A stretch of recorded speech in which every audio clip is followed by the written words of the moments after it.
Okay, good morning, everyone. This is me, your brother, your friend, Human Steven, on the show.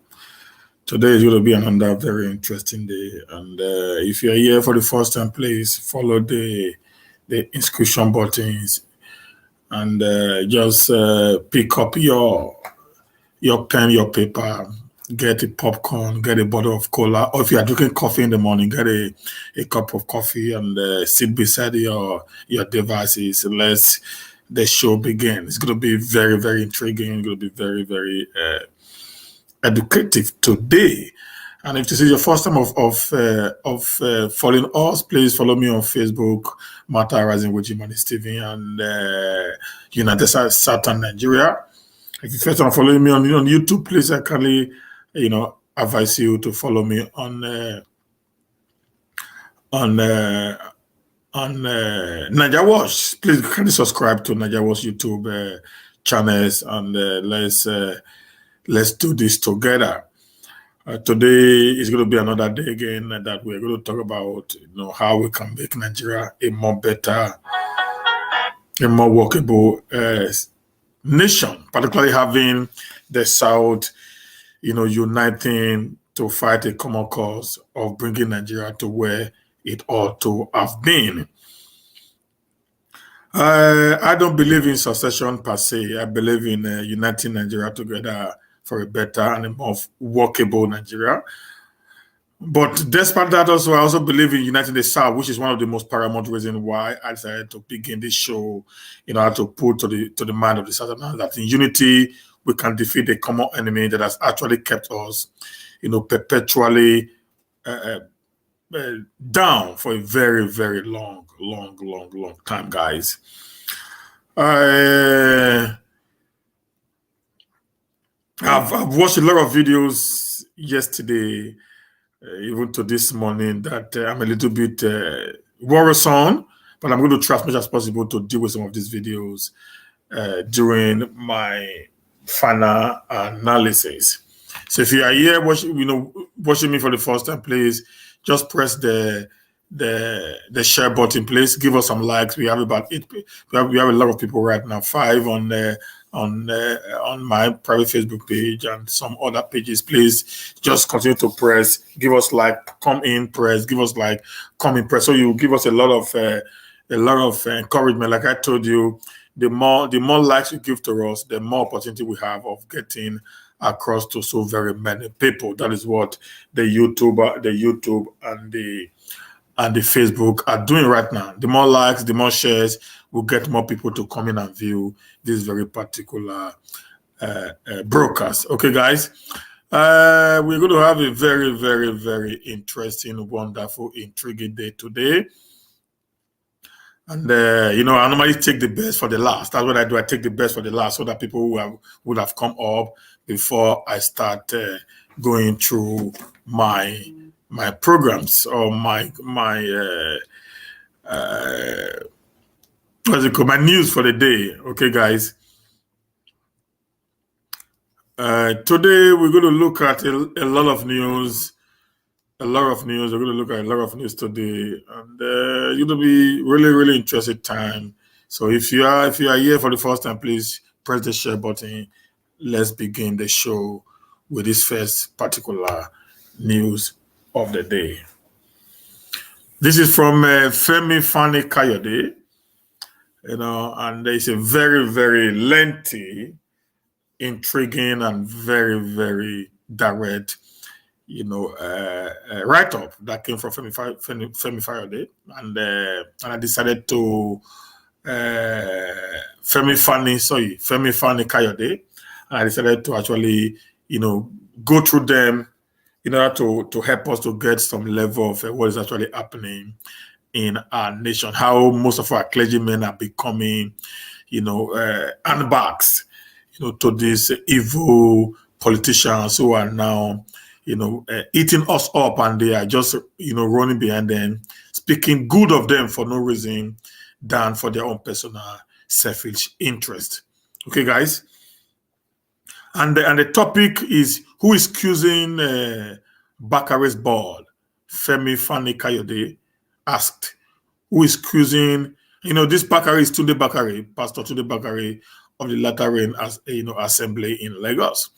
Now I'm going to just read what Femi-Kayode said, and if possible, if I have anything to say, I will just put one or two analysis on it, then we'll go to the next program, because we have a lot to talk about today. And the reason why I'm saying this is just because of the way and manner the South is actually dividing themselves, over what I do not really understand. Okay, the Yorubas, the Niger Delta since 1999 had tasted the presidency. We must call it a spade. We shouldn't call it a cutlass. Okay, they've tasted the presidency from 1999. Obasanjo and Goodluck Jonathan.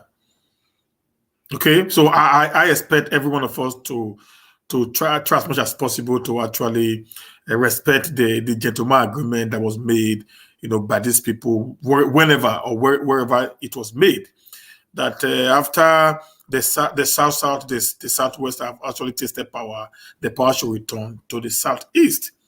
It's just necessary, just important that people should see the need and do the needful and do the right thing, most of the time at the right time, to avoid any form of clashes that we are about getting, today as a nation. Okay. Now, on 28th October 2009, Pastor Tunde Bakare said the following. This is written by our brother Femi Fani-Kayode. Tinubu will give account for all his deeds. It should not be seen as a generous man. It's an integral part of the rod in Nigeria. Quoting Pastor Tunde Bakare on 28 October 2019. He also wrote another one again. This is a robust condemnation of a man that has been viciously described as a lion of Bodilon, the Jagaban of Bogo, and the Asewaju of Ira Biji. And the word reflects the utter contempt that Bakare has for him. Curiously, just 1 year and 2 months later, on 20th December 2020, the same Tunde Bakare changed the music and said the following about the same man. He said, people should see Tinubu as a Yoruba hero. He shouldn't be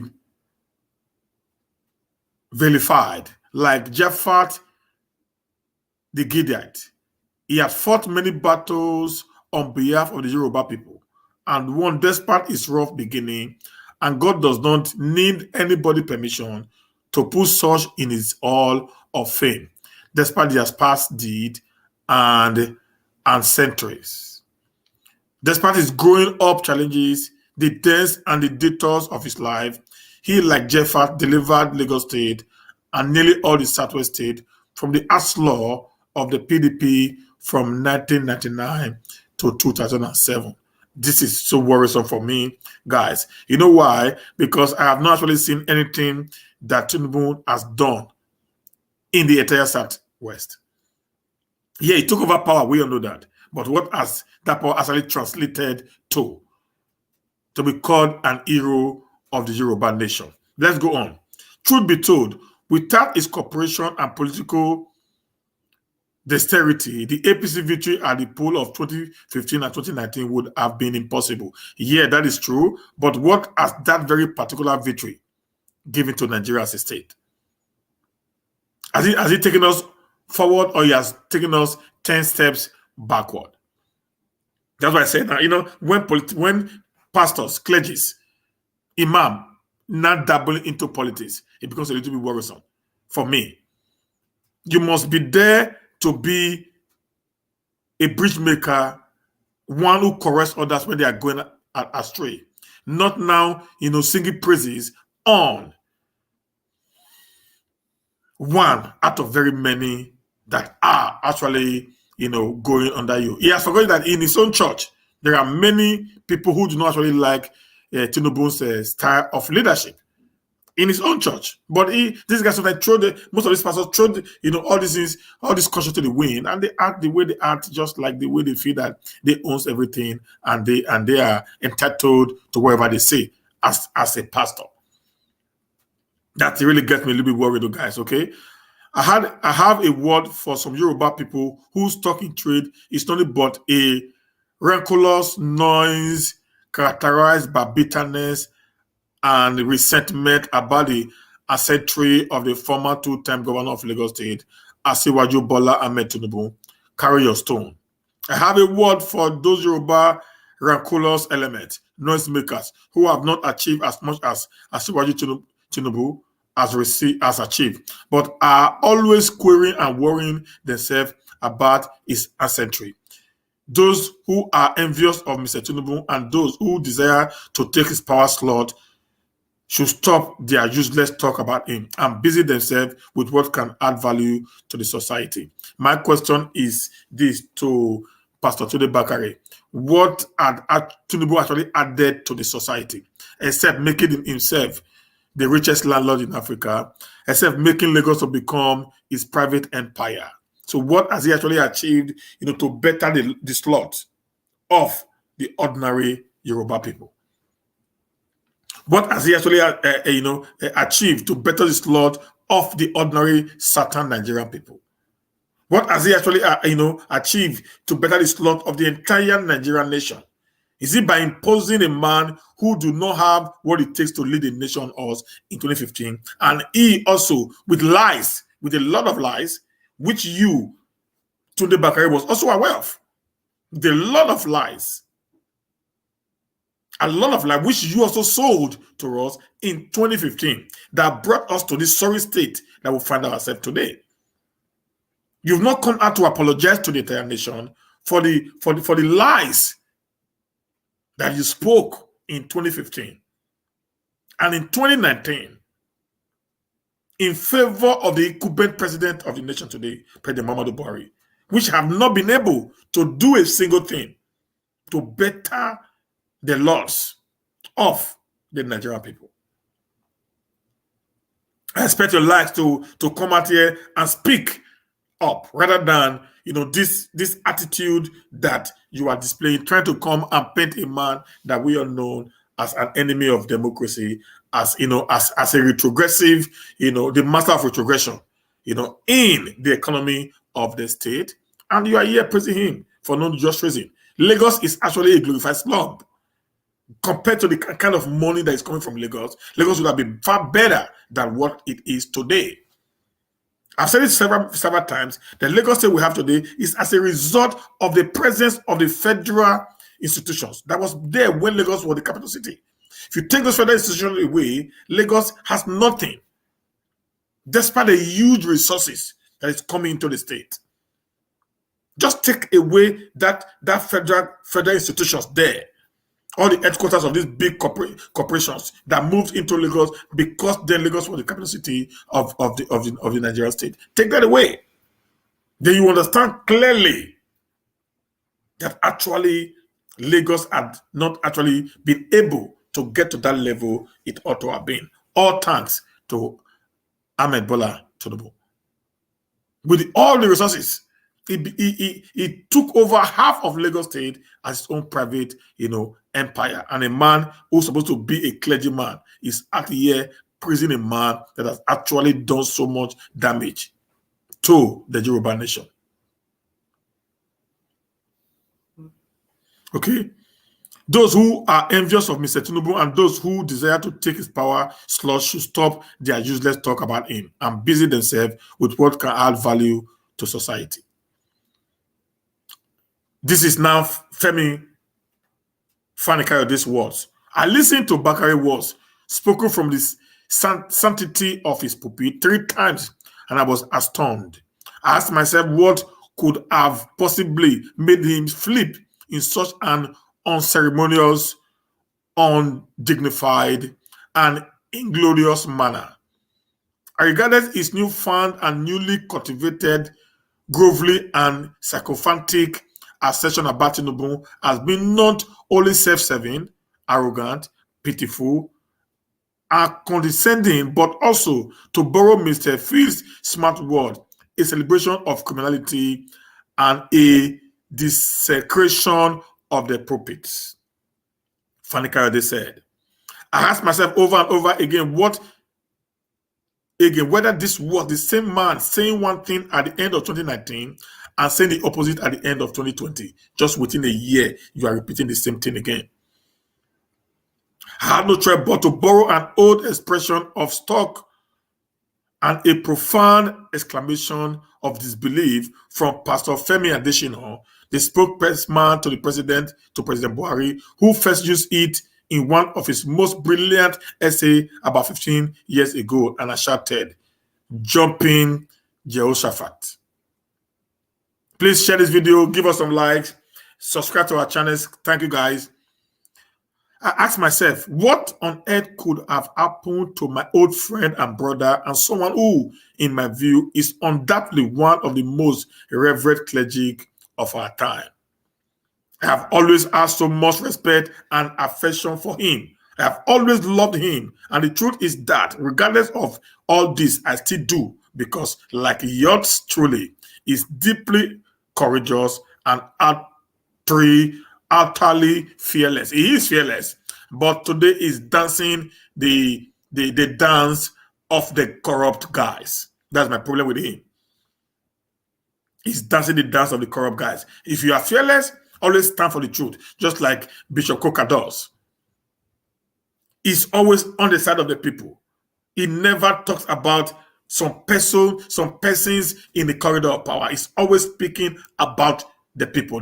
He's always in support, in favor of the people, and always engaged the elite who have perpetually kept the people under, their bondage. He has always had the courage of his conviction and is a formidable fighter who has done much for the body of Christ and the kingdom of God. However, on this terrible matter, he has not done justice to himself, and he has indulged in an inexcusable false pass. I am constrained to ask, why the sudden U-turn on Jagaban? Is there something he knows today that he did not know 1 year ago? That's a good question. If so, can he possibly share it with us so that we can possibly consider doing a vote phase 2? Or is it that they have something on him? Is he being blackmailed? Is boss being squeezed by a hidden hand? Why has he suddenly lost what my friend and brother Kobedienka Odumake often described as testicular fortitude? Is his chain being pulled by someone? Do you have something on him? Is there a deep, dark secret somewhere that we know nothing about, that they are dangling over his head like a sword of Damocles? Could this vote phase have been motivated by the fact that an unsavatory event which allegedly took place in 1990 in the life of the pastor was about to be exposed by Tinubu camp? Am I not making an allegation here? Am I only asking a question? I am not making an allegation here. I'm only asking the question. Again, could it have anything to do with an allegedly ugly situation with a bank whose ownership recently changed hands? Once again, let me be clear. I have not made any allegation here, but I'm simply asking whether this is true or false. Whatever the case, let me say this. Bola Tinubu may be loved and adored in the APC, but he is no Jeffat. To say that he is not only deeply insulting to the memory of this great, most reverend, most courageous, most noble Old Testament figure in the Holy Bible, but it also smacks of chicanery, recklessness, and opportunism. Bakari can love and admire Tinubu as much as he likes. That is his right and prerogative. What he cannot do is to tell those of us that have strong reservation about Jagaban and what he stands for to love and admire him as well. Most importantly, he cannot insult us for refusing to do so. Respect and affection are earned and cannot be imposed by threatening or compulsion, which is very, very important. Because, talking about what you don't actually know so much is quite unfortunate, guys.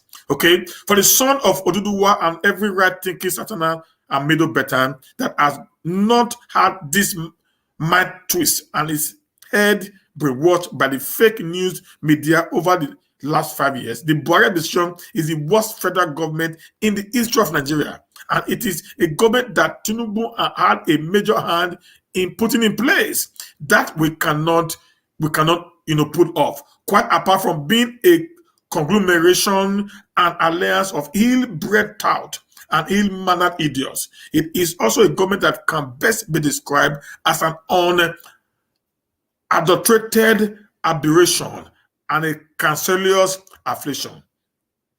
It is a queer, inept, bubbly, abrasive, vicious, chaotic, toxic, psychopathic, and paranoid government which is undergirded by ineptitude and incompetence, which have divided and destroyed our country, and which he and a handful of others, many of whom have since recanted, apologized, and repented, helping to bring to power.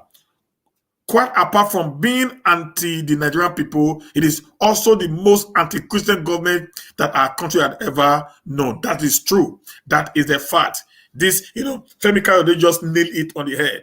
Okay? It is anti-people government. The worst government I have ever seen in my life. I'm getting close to 50 now, guys. This is the worst government I have ever witnessed in my entire life. Okay? It is a government that have nothing but contempt for Christians and that does not shy away from displaying it.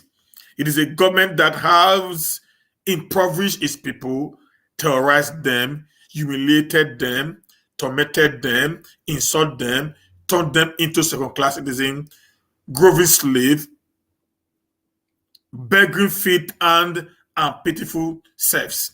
It is a government with hideous and hateful ethnic and religious agenda which seeks to disempower, discredit, and destroy all but its own.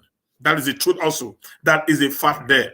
Why I'm reading this? Because I'm talking about how the South needs to unite. We always go around creating unnecessary rancor among ourselves while we allow the people who's actually destroying us to remain without no inch.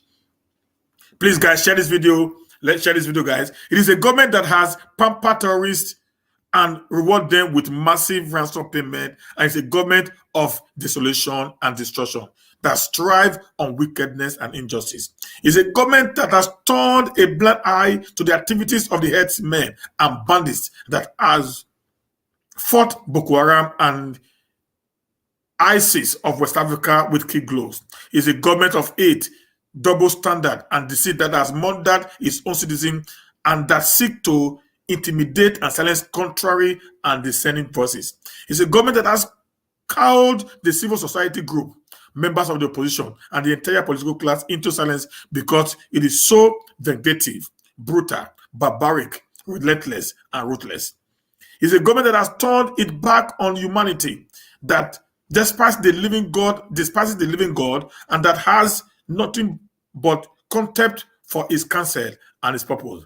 It's a government of calamity and sorrow that love darkness and that hate light. It is a government of hardship and oppression, and one that has ushered in more corruption, more recession, more suffering, more injustice, more calamity, more plow than all. The previous government in our entire history put together is a government that has done more damage, poured more venom, and unleashed more vitriol and scorn on the elders of the Southwest in Aferifere, the elders of the Southeast in Ohaneze, the elders of the Middle Belt in the Middle Belt Forum, and the elders of the South in Pandem than any other. It's a government that has demonized the various self-determination groups like IPOB, MOSOB, OPC, IYC, men, that other in our country that have sought to intimidate and destroy them more than any other. It's a government that hate and despise anything or anyone that is wholesome, honorable, pristine, erudite, learned, and clean more than any other. It's a government that has shamelessly indulged in such a high degree of nepotism, religious bigotry, ethnicity, and that has so northernized the country that even level-headed, rational, reasonable, respected, and responsible voice like that of the courageous, insightful, inexpressible Bishop Matthew Kukah, the Catholic Bishop of the Diocese of Sokoto, had cause to assert that Buhari had been from the south, there would have been a military coup that by now. Permit me to share the bishop's exact word. In a Christian Day sermon titled A Nation in Search of a Vindication, he said, every honest Nigerian knows that there is no way any non-Muslim, non-Northern Muslim president would have done a fraction of what President Buhari had done by his nepotism and got away with it. There would have been a military coup a long time ago, and we would have been at war. The president may have concluded that Christians will do nothing and will live with those actions. Pastor Adesina was right to call us wailers. On the said situation in Nigeria, the United Nations has wailed, the Pope has wailed, the cardinals, bishops, archbishop, priests, pastors have wailed, emirs have wailed, politicians have wailed, the Sultan have wailed. The North that the president sought to privilege has become a cauldron of pain and a valley of dry bones. Kukah hit the nail on the head. It is no wonder that the Southern Nigeria Middle Belt Forum had rise up in this defense and publicly condemn him for his insight and courage. I am also glad that the Catholic Church and the Northern wing of the Christian Association of Nigeria have backed him too. It is a government that has consistently ignored the admonition and warning and closed its ear to the counsel of moderate voices in the core Muslim North, led by His Eminence, the Sultan of Sokoto, and the likes of forward-thinking, bridge-building, and progressive northern leaders like Governor Bello Matawale of Zamfara State, Governor Aminu Tabuwa of Sokoto State, Governor Bala Mohammed of Bauchi State, and many others who do not share the supremacist mindset or the hegemonist disposition of President Muhammadu Buhari. Finally, it is a government that has been rejected by God that will ultimately face its judgment. Bakari should consider all this when he tells us to love Tinubu, a man who is essentially the backbone and source of strength of this failed and evil government that has brought us to the brink. When he tells us that it is not being for Jagaban, Buhari would not have come to power, is exposing the reason for and source of our misery and pain, and is demanding that we should love that source. That is actually wrong. It does not have the right or the mandate to tell us who to love, and neither does he speak for anyone but for himself. His authority begins and ends in his church. He can stand with Tinubu and praise him as much as he likes, but he would do well to desist from lecturing and talking about those of us that do not share his view about him. Jagaban may be Bakari's hero and Messiah, but he remains a culturally deprived, power-possessed, morally bankrupt, reprobate villain, and the proverbial enemy within to millions. Quite apart from that, he's also an intellectual Lilliputian, a spiritual vampire, and a political pimp who have been outplayed and outmaneuvered by the very force that he has nurtured and served under the last 5 years, which is true. All the fairy and the religious sermon in the world cannot change that. Permit me to end this contribution with the word of Comrade Yinka Odumaki, the spokesperson for Fani-Kayode. After listening to Bakari's sermon on Tinubu, he wrote, it is the very height of the abuse of the rostrum for a pastor to say, to use no matter how God forsaken the country has become, that if anybody is accused of being a thief, the rest of us should go and become thieves as well.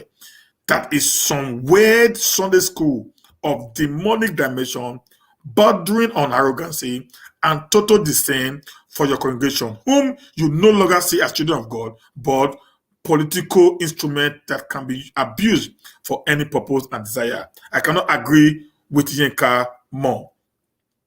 On his part, my brother, Mr. Kayode Samuel, a well-respected communist with enormous influence and one of the most brilliant minds in Nigeria, wrote, the people who take Tunde Bakare as a pastor may be disappointed by his recent verbal effusions, but those who know him to be no more than an opportunistic politician will just rest easily.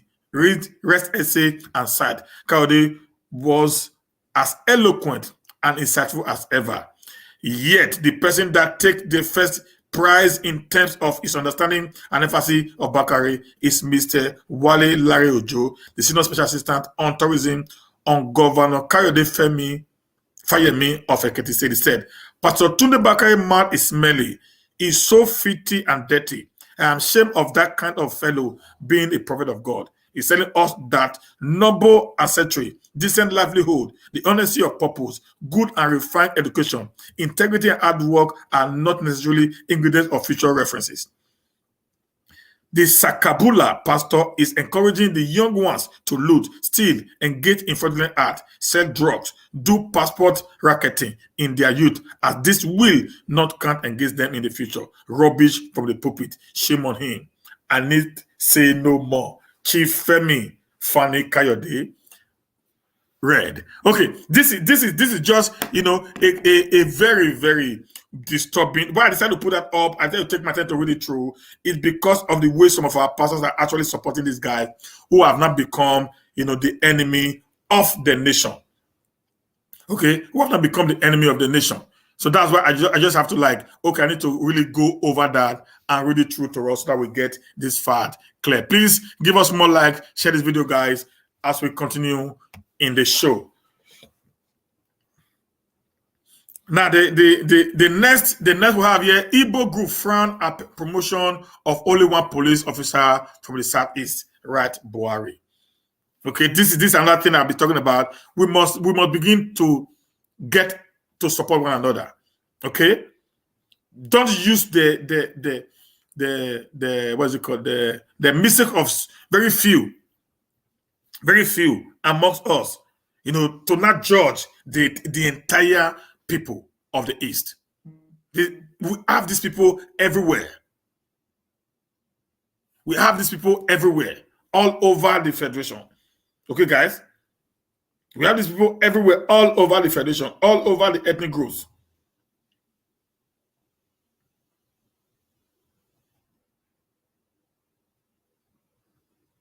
Okay, all over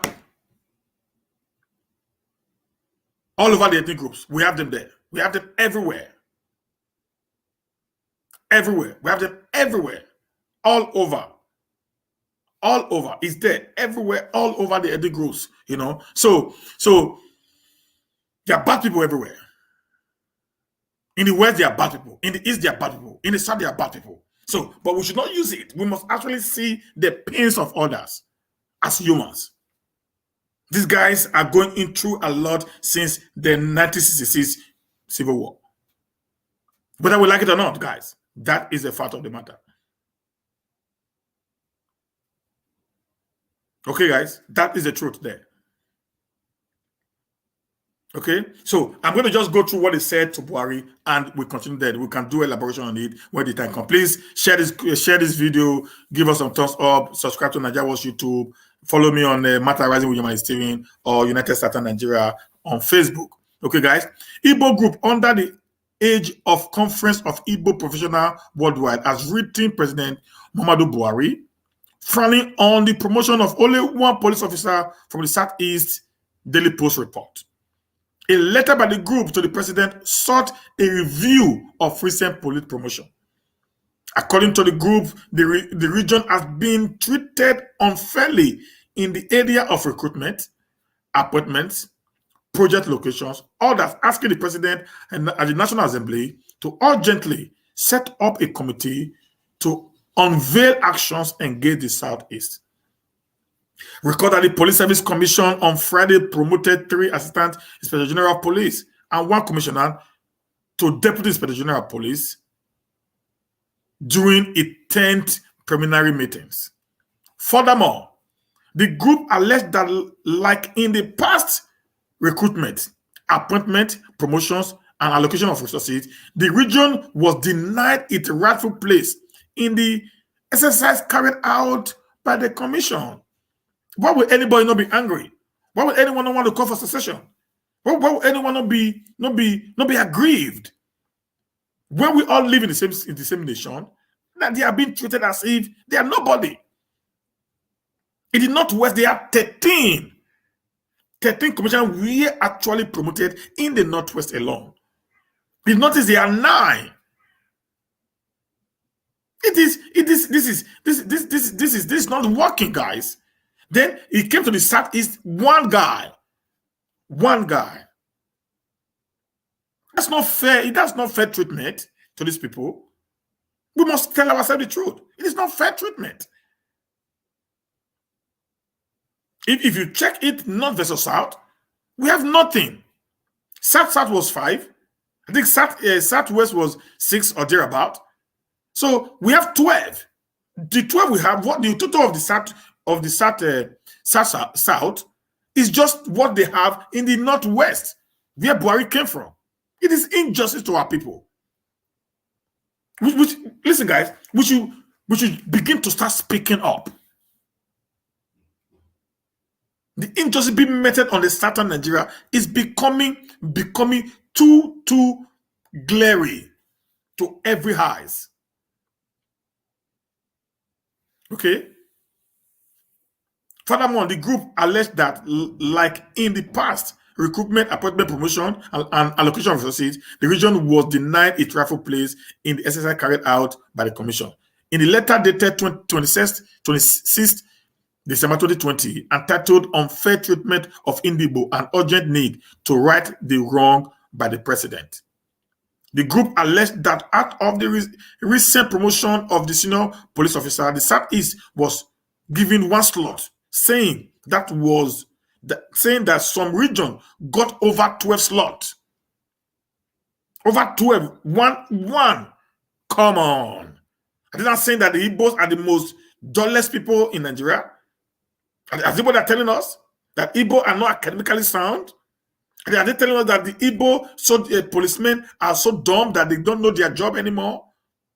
What are they actually telling us that is making the government to do what is doing to them as of today? Okay, the letter signed by the group National President Professor Patrick Kalu and National Secretary Dr. Uche Mbaka respectively appealed to the President and the National Assembly to not only set up a panel with a review of unveiling circumstances leading to unfair treatment of Igbo race in the country, but also review the recent promotion of the police commission. This is the only way you can stop agitation. This is the only way you can stop, the drum of secession. This is the only way you can stop, militancy. You must treat everybody equally, fairly, justly. Going for the talk of, academical poets, I think the South, the Southeast and the Southwest are actually the one leading in the nation today. I remember, I think the last WAEC they did now, the best came from the Southeast. They've been on top. And the first state of the Southeast has been on top. So when it comes to promotion, why will you give them one and give people who cannot even speak English? Secondary school students, science secondary school students could not even communicate in English language. They got 13 slots of the commissioner slots. Then the Southwest, the Northeast got 9. We must begin to tell ourselves the truth, guys. Like I said, I may not accept the mode of the East of some of the IPOB guys agitating for this. But if you try to look at what they are passing through, you will say, yeah, I think these guys are actually having something, that they are worried about.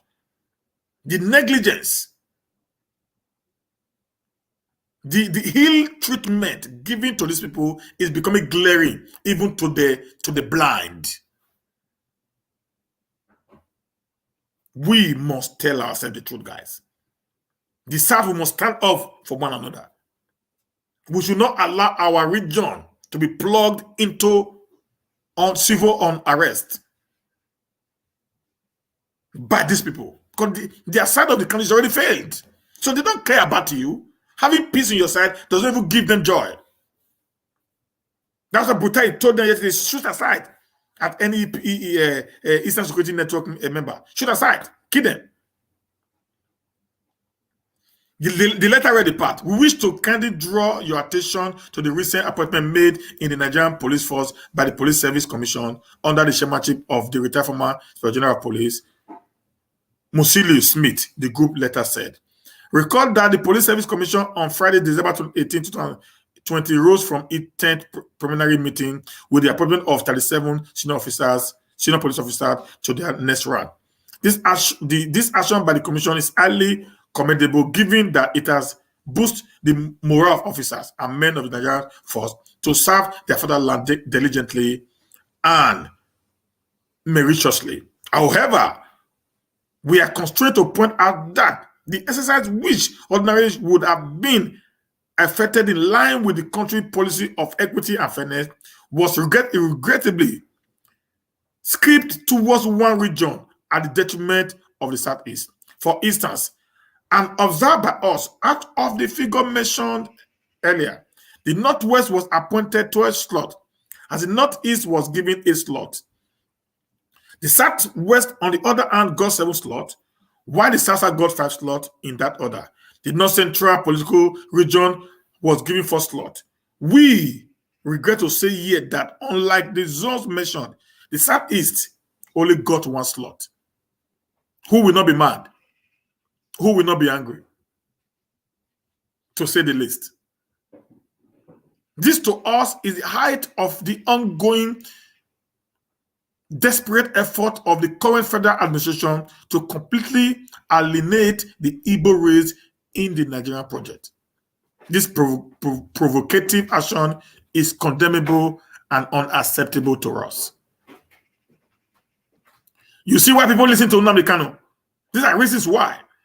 Because when you give them reasons to believe that you actually hate them, they have no other choice to listen to one who gives them hope. You guys might call it audio hope. Okay? You guys might call it audio hope. But he actually do give them hope. He actually do give them a level of hope that, yes, something is coming to the board. The group told the president, the Police Service Commission may have drawn its inspiration to carry out this wicked action against Indibo from what has been in place since the emergency of the administration. Listen, the area the Igbo were being marginalized in the nation's scheme of things. The group insisted that the president must take urgent steps to right the wrong. This infraction include lopsided appointment of security chiefs, infrastructural deficit, including roads, railway and seaport, unfavorable allocation from the federal government, and concentration of interventions of the weather pattern in other regions. Others are exclusion from commanding height of the national economy, delay in the passage of Southeast Development Commission bill, and flying the kite of the 2023 presidency. We call on you, sir, to address the principle of federal character in the distribution of public resources and appointive positions, especially security chiefs. Also, we appeal to the National Assembly to immediately set up in with a view of stopping their unfair treatment of Indibo in Nigeria.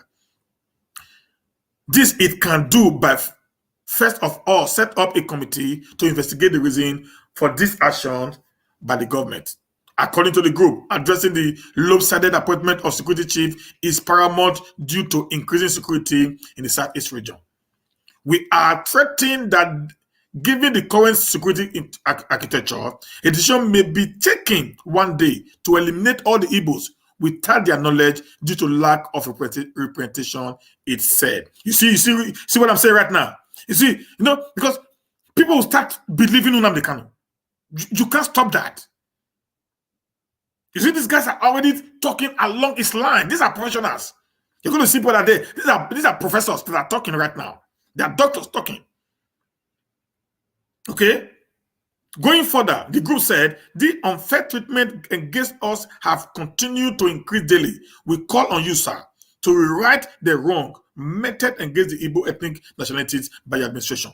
Like our Manda sociocultural body, Ohaneze Ndigbo, had observed on the action of the Police Service Commission on the recent appointment in the police, we esteem to condemn this repeated denial of people of Igbo extraction in major appointment in its entirety. We feel this is not fair to a region that is at the forefront of national unity, it added. It regretted that, owing to widespread allegation and report of exclusion of the citizens of Southeast from several important federal appointments, including top security appointments, since the emergency of your government, we had expected that certain steps aimed at righting the past wrong would have been taken by now. Since you and your party, the All Progressive Congress, have constantly denied hating the Igbos, we urge you to undertake certain actions aimed at convincing us that we have a place in the Nigeria project similar to other regions, he told the president. We have an unwavering belief in the Nigerian project and feel strongly that we been accorded the same attention like others when it comes to issues of federal appointments. We deserve better life and fair treatment from our own country, it said. It tasked the president to take actions that could deplete the rank of Nnamdi Kanu followers. This is what I've been saying. He asked the president to take action that could deplete the ranks of Nnamdi Kanu followers, who it alleged was brainwashing the youth of the zone to join in his inglorious activities using the alleged unfair treatment of the Igbo race. Like I said in my video yesterday, that when Igbos are being treated fairly, nobody will listen to Nnamdi Kanu. The rise of Nnamdi Kanu is as a result of the ill-treatment being meted on the Igbo people.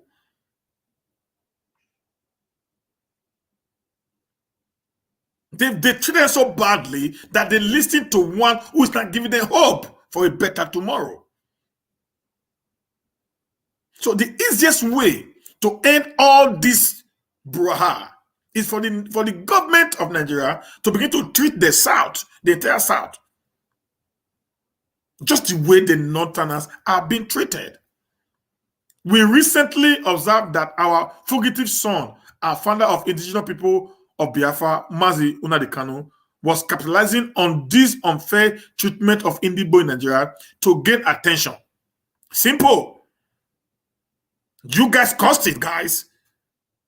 When people blame Nnamdi, I said, you don't need to blame him. The Nigerian government failed. So the failure of the Nigerian government gave rise to a man who is trying to stand for his people.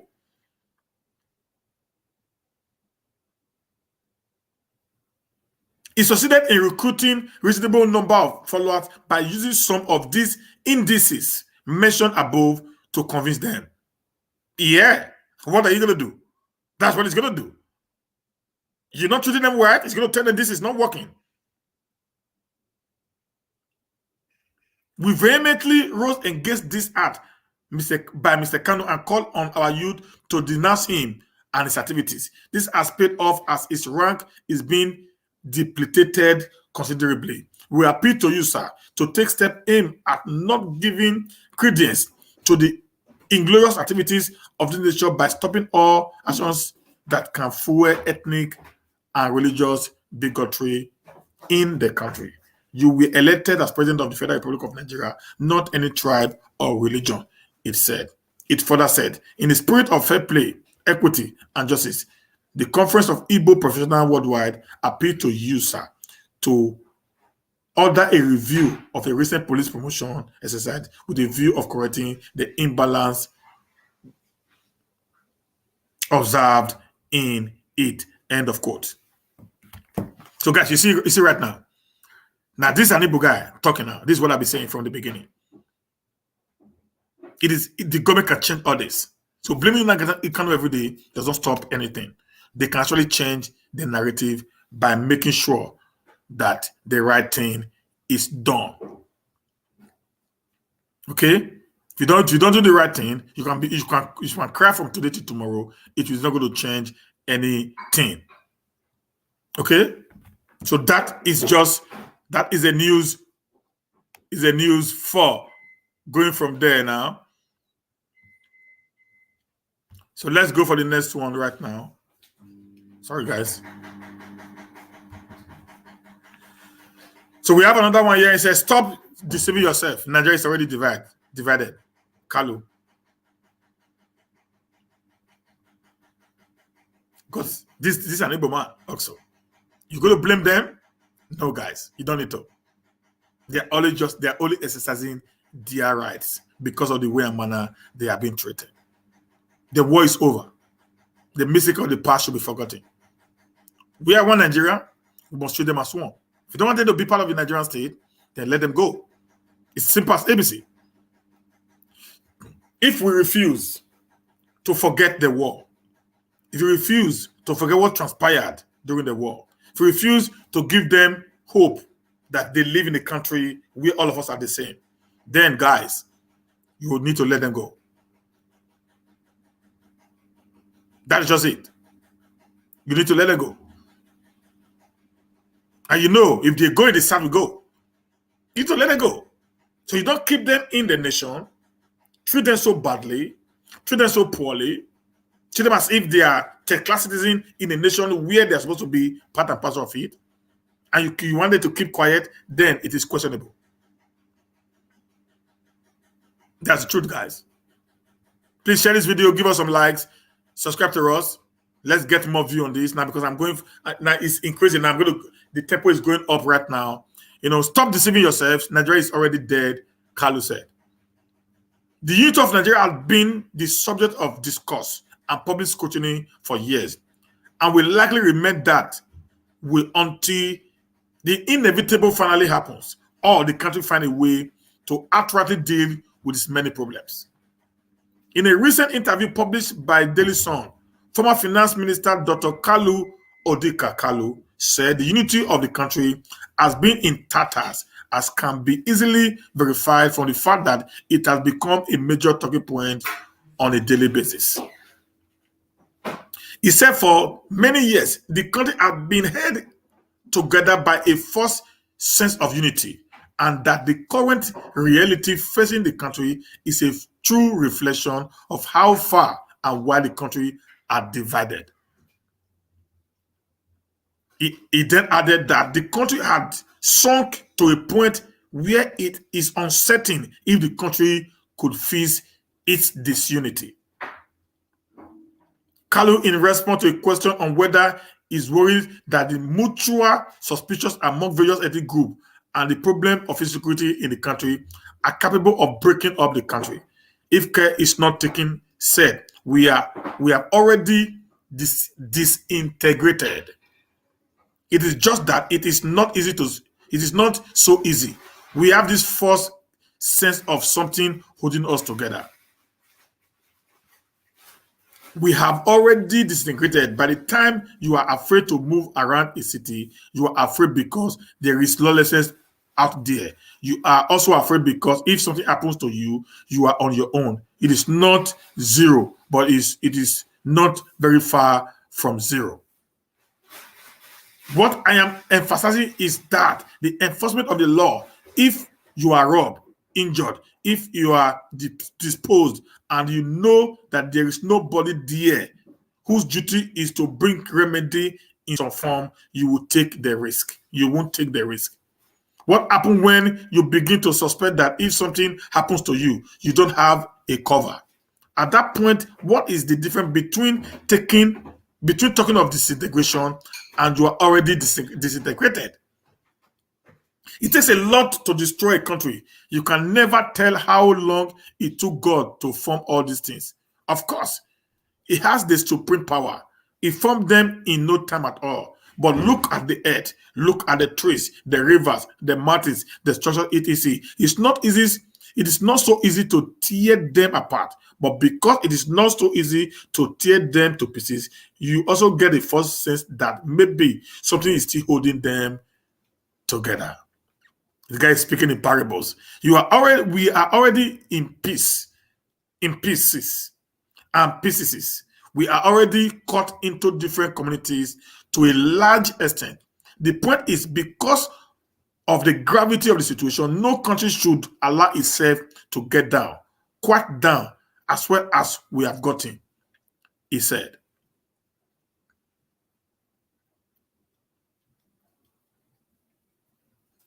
Okay, you see that now? So he just said that Nigeria is already gone.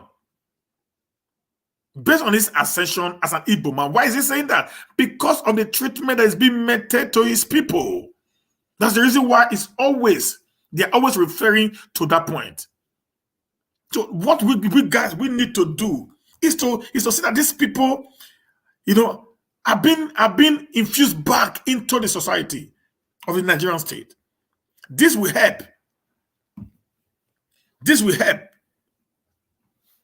This will help so strongly in setting, some very, very important.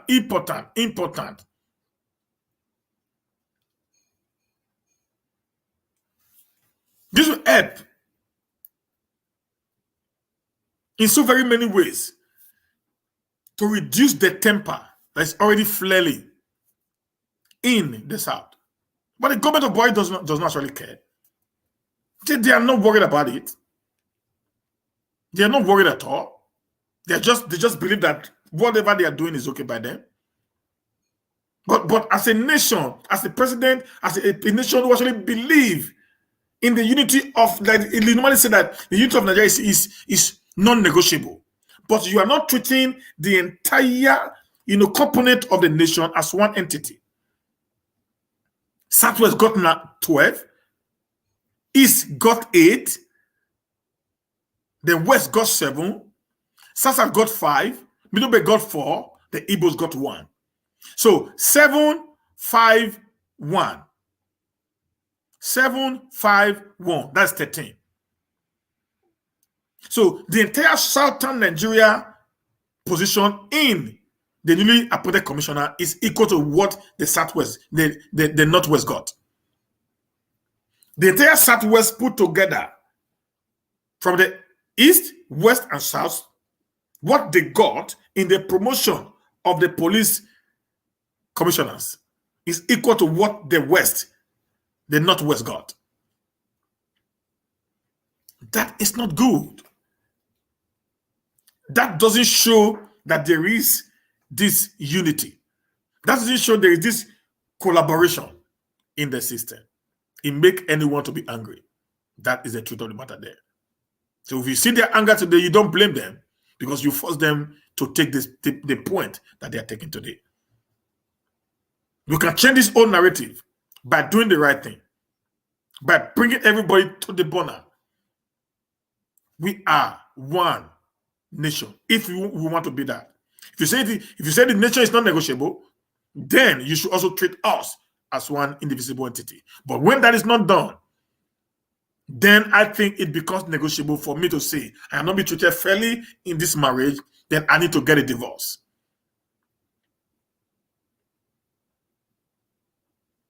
So let the government start thinking. I don't know whoever is advising the government, but I think it is high time we start thinking the right way for the betterment of all of us put together, guys. Okay? Please share this video. Give us some likes. Thank you, guys. Now we have another one again. Why you seek Bishop Kukah's arrest over Christmas message.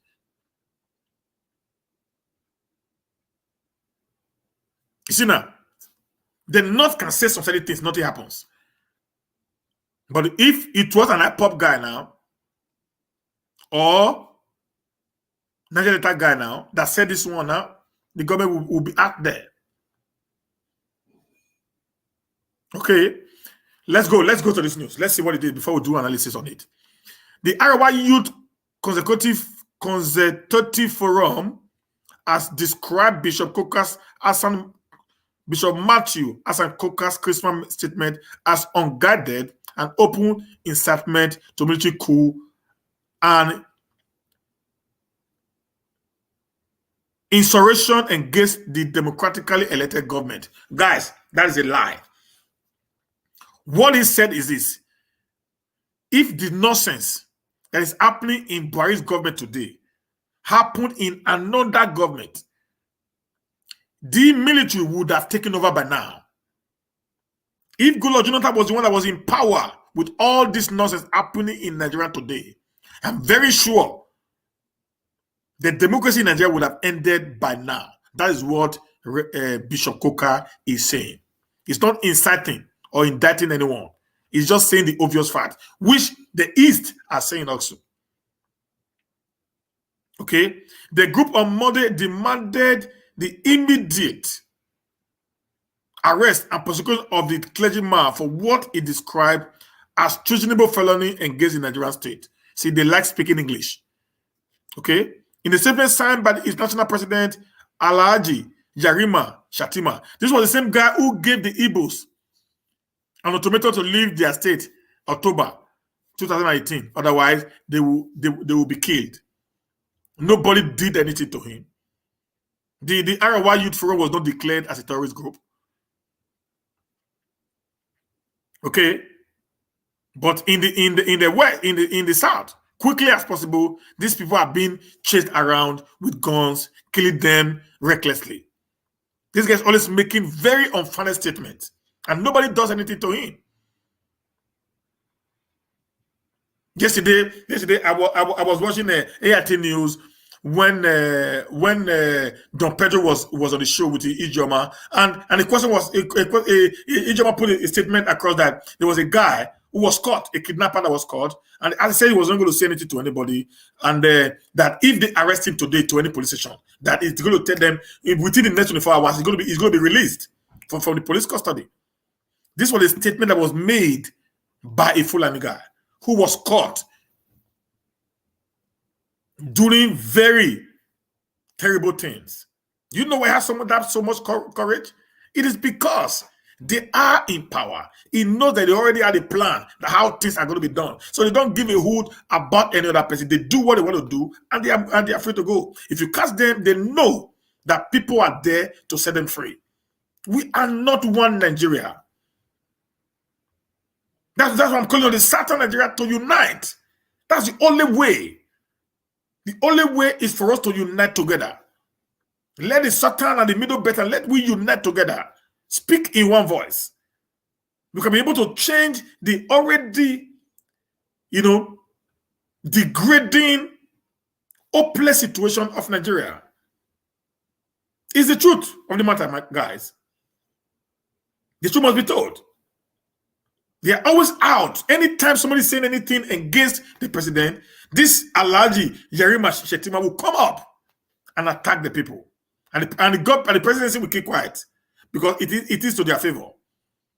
They won't say anything. They won't do anything because anything that is to their favor, they will keep it quiet as if nothing happens. But if you see anything against them, then the DSS is coming after you. When Femi additional said during the massacre of the Middle Belt, give your land or you die. Nobody arrested him. Let someone says now, let the Fulani leave the South or they die. You're going to see the government jumping up on these people, picking them up, throw them into prisons trying to create a ethnic war or whatever they call it. Okay. In a statement signed by its national president Alhaji Yarima Shettima on Monday in Abuja, the group condemned Kukah's use of nepotism as weapon of calumny against government and people of Nigeria. The Arawa Youth Consecutive Forum also called on federal government to place the bishop on special watch list for this open attempt to set the South against the North in order to destabilize our country and further implicate matters. Listen, guys, the country is already destabilized as a result of the actions of the president as of today. The group of professional Igbos just wrote him over their displeasure on the appointment that came. The southern Nigerians are already agitating for the lopsidedness in the way and manner things have been done. People like me is already saying the system today in Nigeria is not working. It's favoring one region against the other. So we are actually calling for the overhauling of the Nigerian state. We are calling for the dissolution of power. We are calling that power to return back to original owners, which are the local people. We are calling that the system of Nigeria should become a true federalism, where power now resides in the hands of the people. We are calling that the central government should be decentralized to the point that power at the central government will be so reduced that people will no more clamor to run to the federal government and become the president of the Federal Republic of Nigeria. We are calling on a Nigeria whereby the resources of each state should be controlled by the state and a percentage should be paid to the federal government. We are calling on a system whereby the state will take absolute control of the welfare of their people. Then with that, we will know who is actually our problem. If my governor, for example, got all this I've just listed, and yet there is no visible development in my state, I will know that my governor is the problem of the state. If the governor of the East is also, I've gotten this, all I've just enumerated right now, and yet there is no state development in the East, we will know that the Eastern governors are the problem of the East, the same with the West. That is what we are asking for. We want a situation whereby we take control of our destinies. Right now, our destinies are not in our hands. Our destinies are in the hands of some selected few in Abuja, which is not working for the favor of the ordinary people. And that is actually making us to be where we are today. I want to say clearly, Reverend Kukah, Bishop Kukah have said nothing. Bishop Kukah have said nothing that anyone will start holding him ransom for. Rather, he has just spoken the mind of many of us who actually believe that the Nigerian state today is not helping us, rather, it has failed us woefully. Okay, so let's go to the next news. Now, you can't sacrifice Biafra for your presidential ambition, IPOB tells Governor Umahi. You can't sacrifice Biafra for your presidential ambition. Okay, so let's go there, guys. This is going to be nice. On Sunday, the indigenous people of Biafra warned Southeast governors not to work against its newly launched security outfit known as the Eastern Security Network. It accused the governors of a motive to incite the army and others engaged the Eastern Security Network. In a statement by IPOB Media and Publicity Secretary Emmanuel Powerful, the group warned the governor to desist from such act or be prepared to face catastrophic consequences. The secessionist group also warned local vigilantes in the zone set up by the state government not to allow themselves to be used to carry out what it called evil agenda or have themselves to blame. He said both the governors and community leaders would be held responsible for any form of attack on any of its security personnel. IPOB advised the Nigerian Army and other security agencies to stop dissipating energy towards stopping Islam security network, but rather channel their strength against Boko Haram, bandit, and terrorists rampaging the north. The pro-Biafra group maintained that Islam security network was not a Biafra army, but a vigilante group to defend the people of the old eastern region against terrorists and criminals responsible for the growing insecurity in the region. The statement partly read, the game plan is to orchestrate crisis between the vigilante group and the Eastern Security Network to pave the way for Nigerian soldiers to attack the Eastern Security Network personnel. We therefore wish to warn all local vigilantes in every state of Biafra who have been or may be contacted or have been recruited by the masterminds of this evil plan through the traditional rulers and president general of any community or town in Biafra land to take Eastern Security Network operative to have a rethink. Embarking on such an only mission is suicidal. This is what I'll be talking about right now. This is where it comes in. This is where the problem comes up. This is what I'll be saying. Guys, there's already a threat everywhere. So let us use caution in dealing with this. The South belongs to us, guys. Anyone, vigilante group, communities, traditional rulers, or president general, political elite, or anybody under any guise who will conspire with the enemy to expose or attack Eastern Security Network in their locality will live in eternal regret of such satanic mission. It's not a threat, but a promise. Guys, this is not working now. This is going out of place, guys. This is going out of place, guys. Please, this is going out of place. We want to make it clear that leaders of any community in Biafra land where any Eastern Security Network personnel is attacked will pay dearly for such attack. It's getting bad. With this, it's getting bad. Okay, the statement added, we specifically warn Governor Dave Umahi of Ebonyi State not to push us any further against the war.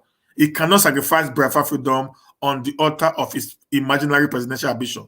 Umahi must retrace his step now and not test our resolve to protect our land.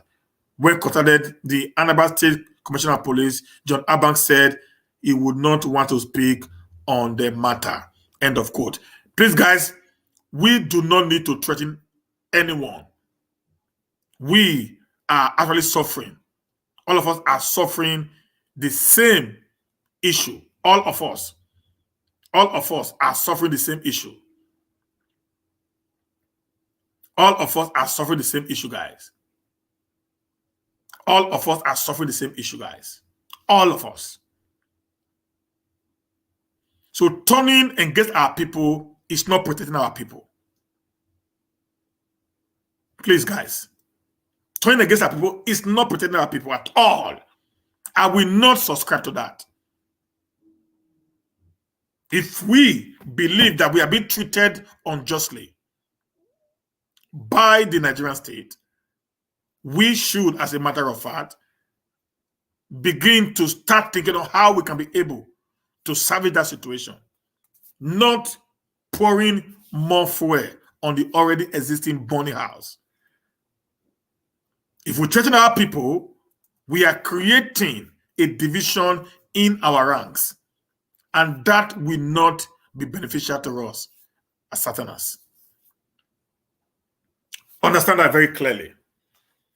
I've said this several times. When from the beginning of this Eastern Security Network came up, I made it very clear that we need to begin to negotiate, to consult, in order for us to have a more robust way of putting these things across. So we don't get to a point whereby the government will take an advantage of the constitutional loopholes in the formation of the Eastern Security Network and strike on the Southern Nigeria.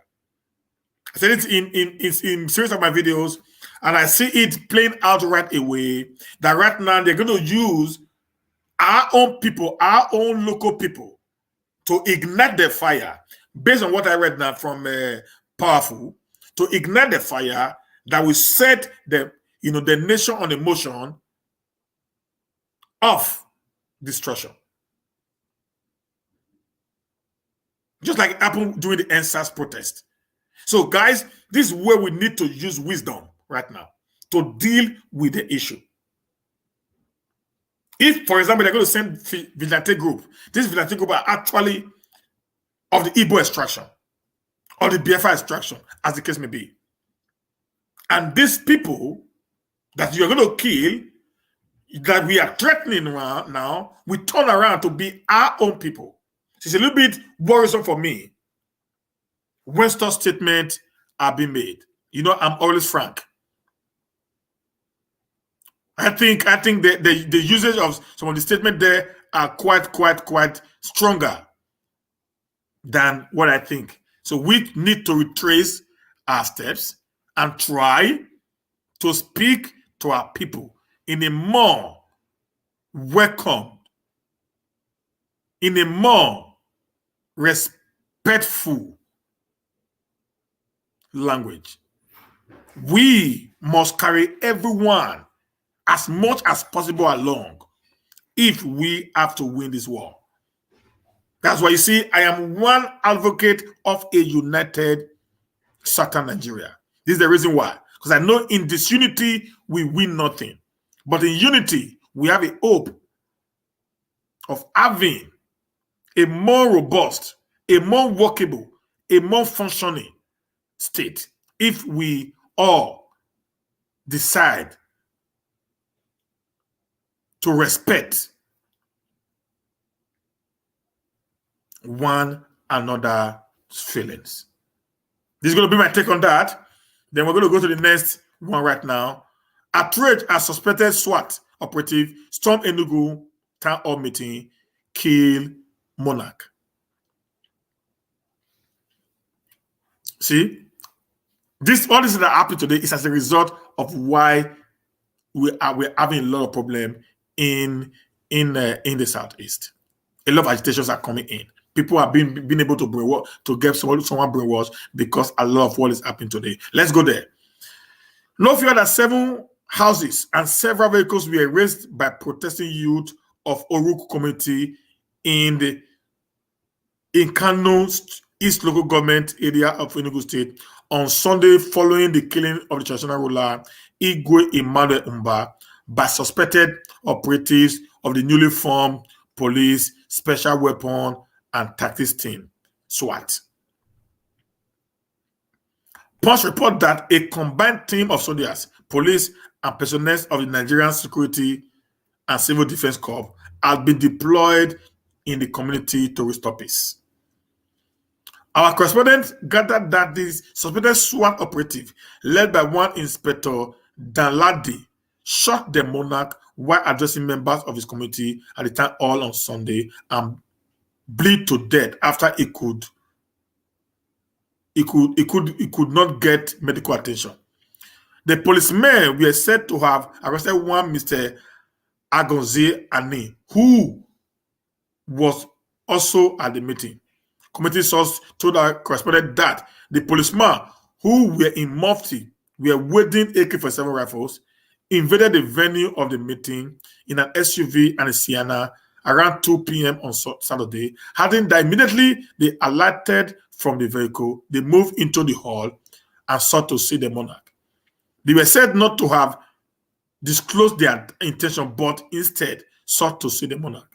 According to one of the source, the policemen were accosted to the town hall by 3 natives of Oruko identified as Emmanuel Uwobodo, Onyema Ede, and Sunday Onuze. They also left with the corpse in the same vehicle. They were reported to have come with the team and left with the corpse when the atmosphere turned bloody. The source stated, General Ruler was presiding over the meeting and the 3 natives pointed at him. Immediately, one of the policemen shot him on the side and he fell and was bleeding. There was confusion after the Monarch was shot. Everybody in the hall ran for safety as the harm as the handmen started shooting in all directions.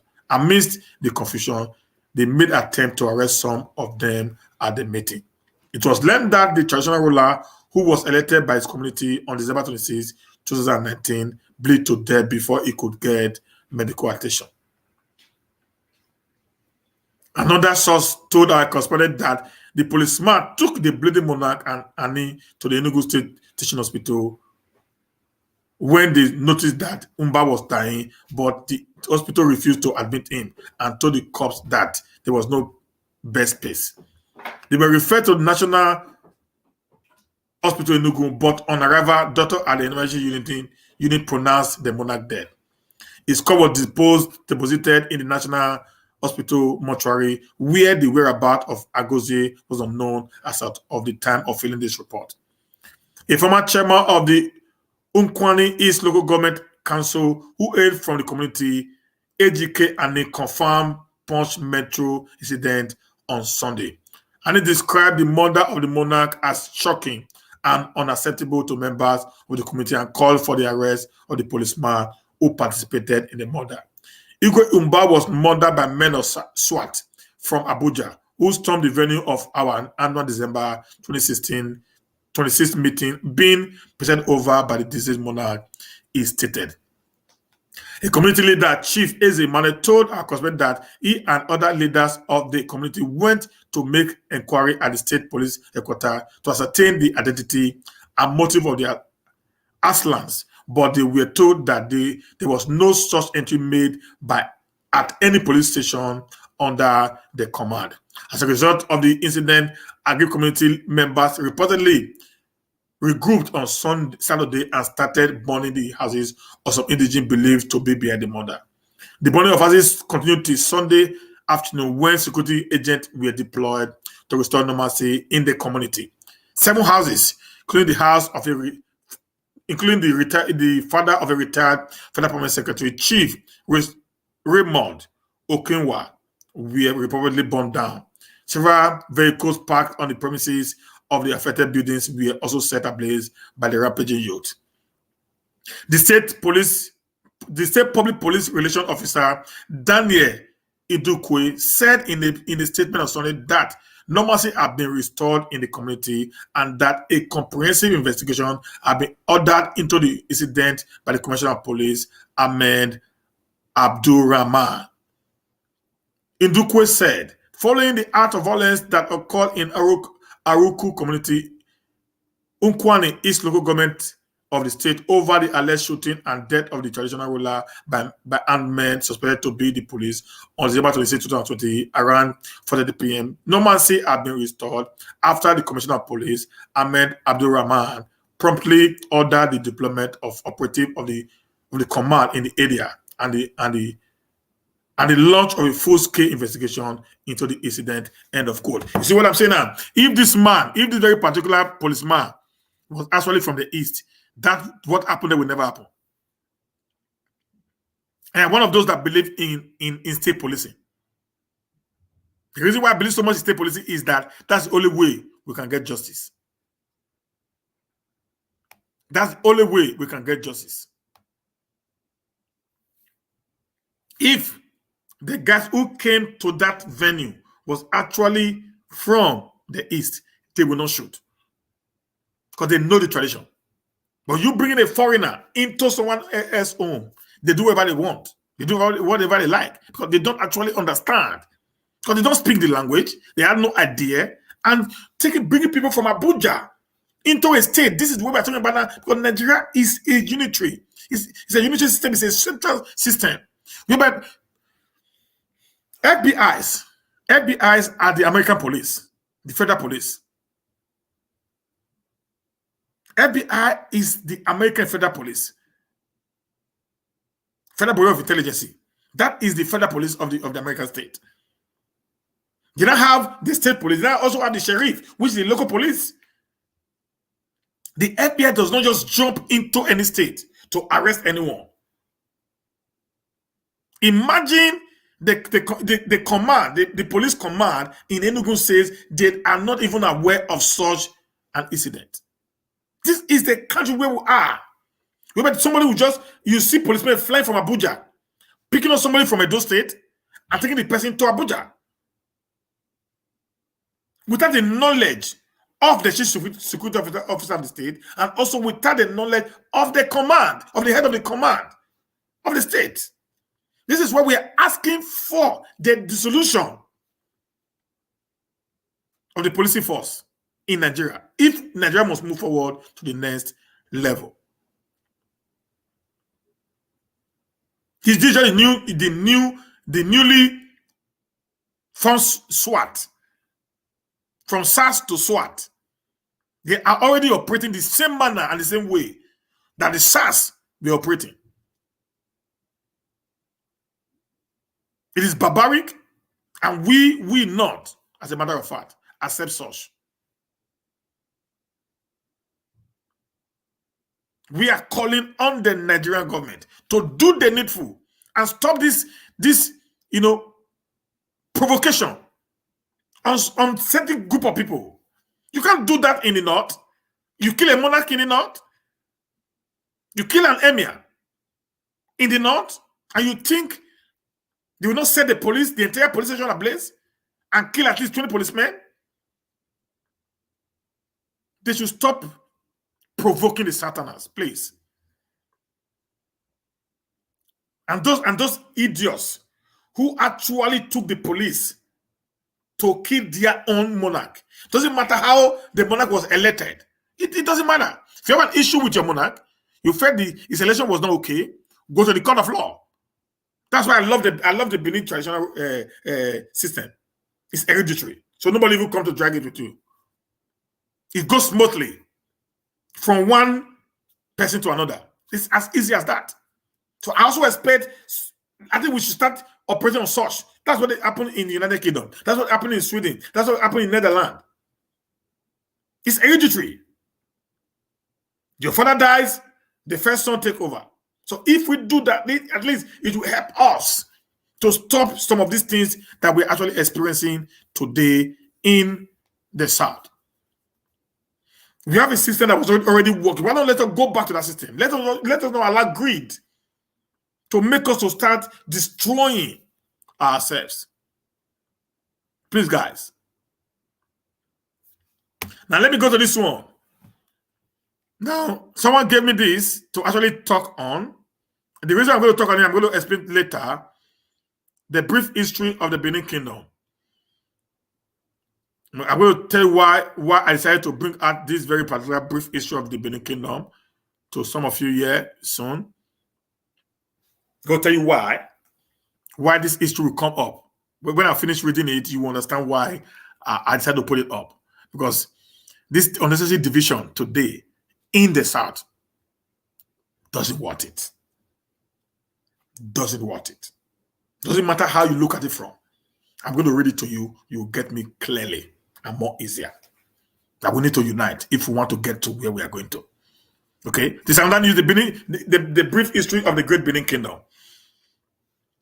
Now, many centuries ago, at the time when Benin was called Igodomigodo, the geographical area now known as Benin was the hub of a conglomeration of little towns that developed into most of the areas of modern-day Edo and Delta State. Throughout that period, Igodomigodo made steady progress, especially in the area of spiritual,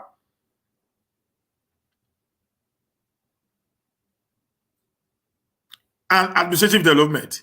Its efforts were largely concentrated on the arrangement of human order, so that by the time Europeans made contact with the people of Benin in the 15th century, they had already established an administrative system which till this day baffled the Europeans and aimed for the capital of the far-flung African country, the Appalachian city. The nucleus of this great civilization was the monarchy which the Benin perfected around the 18th century after a series of experimentation with the Ogisos, who introduced a monarchical system that is based on the principle of primogenitor. Like I told you before now, primogenitor is when son. It goes on the same family. So it reduces, war. It reduces RICO on anyone. The Owodo era till now has made direct ascension and endure, making the Bini royal family one of the oldest family in Africa. Its history spans more than 800 years. Benin City remains today as conservative as it was ever. Benin recognized the fact that all living organisms, including states and cities, change. That changes has reduced to mere historical fact. The political influence being exercised over places such as, listen now, this is where I'm coming from now, over places such as Eko, Lagos, which she founded during the time of Oba Oroboa at about 1550 AD. Dichotomy, Onitsha, Asaba, Abo, Iseluku, Wari, Ida, etc. Now, assuming Benin City, based on history, now formed Eko, formed Dichotomy, Dahomey, that is Benin Republic, formed Onitsha, formed Asaba, formed Abo, formed Iseluku, formed Wari, formed Ida. That shows that we are one. If on the other hand, you want to twist the history back again, that the Onitsha people formed Bini, that means we are one. For twist the history back again, that the Yorubas from Eko formed Bini, that means we are one. So on both sides of the device, this is what I'm going to now. There's a connection of history. The problem is we're not looking for the supremacy, but that connection, because there's an history, there's a fact of an history that the Southerners are always telling the people that they have a connection together as a people. That fact is where we need to hold on to, not who is supreme over the other. If the Igbos believed that the Bini originated from the Igbo land, and the Bini believed that the Igbo originated from the Igbo land, Yoruba believed that the Bini originated from Yoruba, and the Bini believed that Yoruba originated from the Benis. It means there is something that is actually tying these three ethnic groups in the South together. That there is an history that connects them together, which is not be twisted in whatsoever way. But my concern today is that there is a bond, and that bond is what we as a people need to concentrate on, not who is the boss. We are no more in the era whereby one guy controls everybody. We are not in the era whereby people are being voted into power. So what that thing that binds you together is what you should be concentrating on. I'm going to read that again. That changes has reduced the main historical fact, the political influence being exercised over places such as Eko, which she founded during the time of Oba Oroboa at about 1550 AD, Dahomey, Onitsha, Asaba, Abo, Iseluku, Wari, Ida, etc. These all places, these are the Yoruba land and the Niger Delta land and the East. It means these people from the river, from the Atlantic down to the west of Nigeria have something in common. We have a relationship as a people.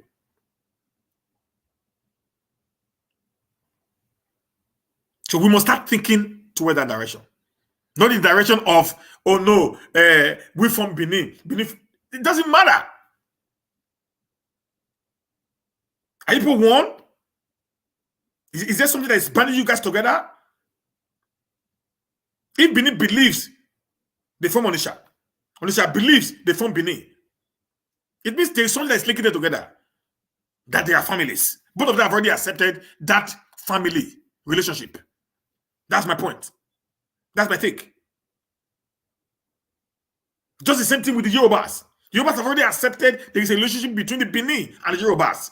Doesn't matter which side of the coin they are looking at it from. The main point is there is already a link between these people. Up to worry.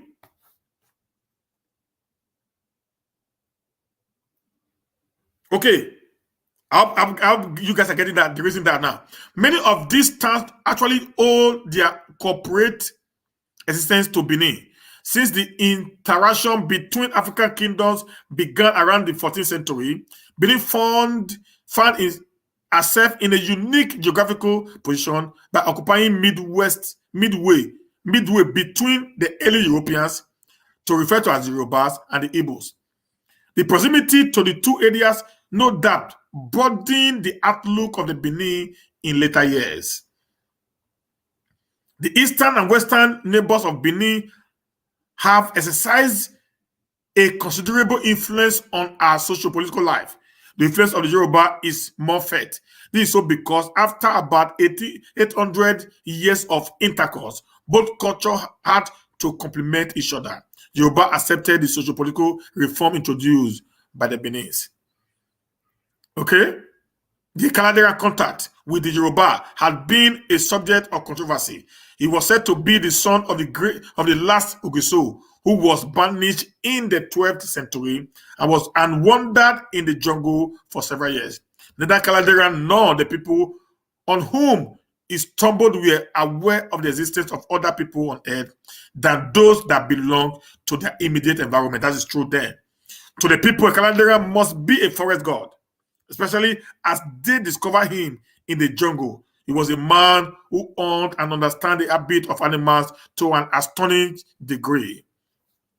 This fact put on his being and personality.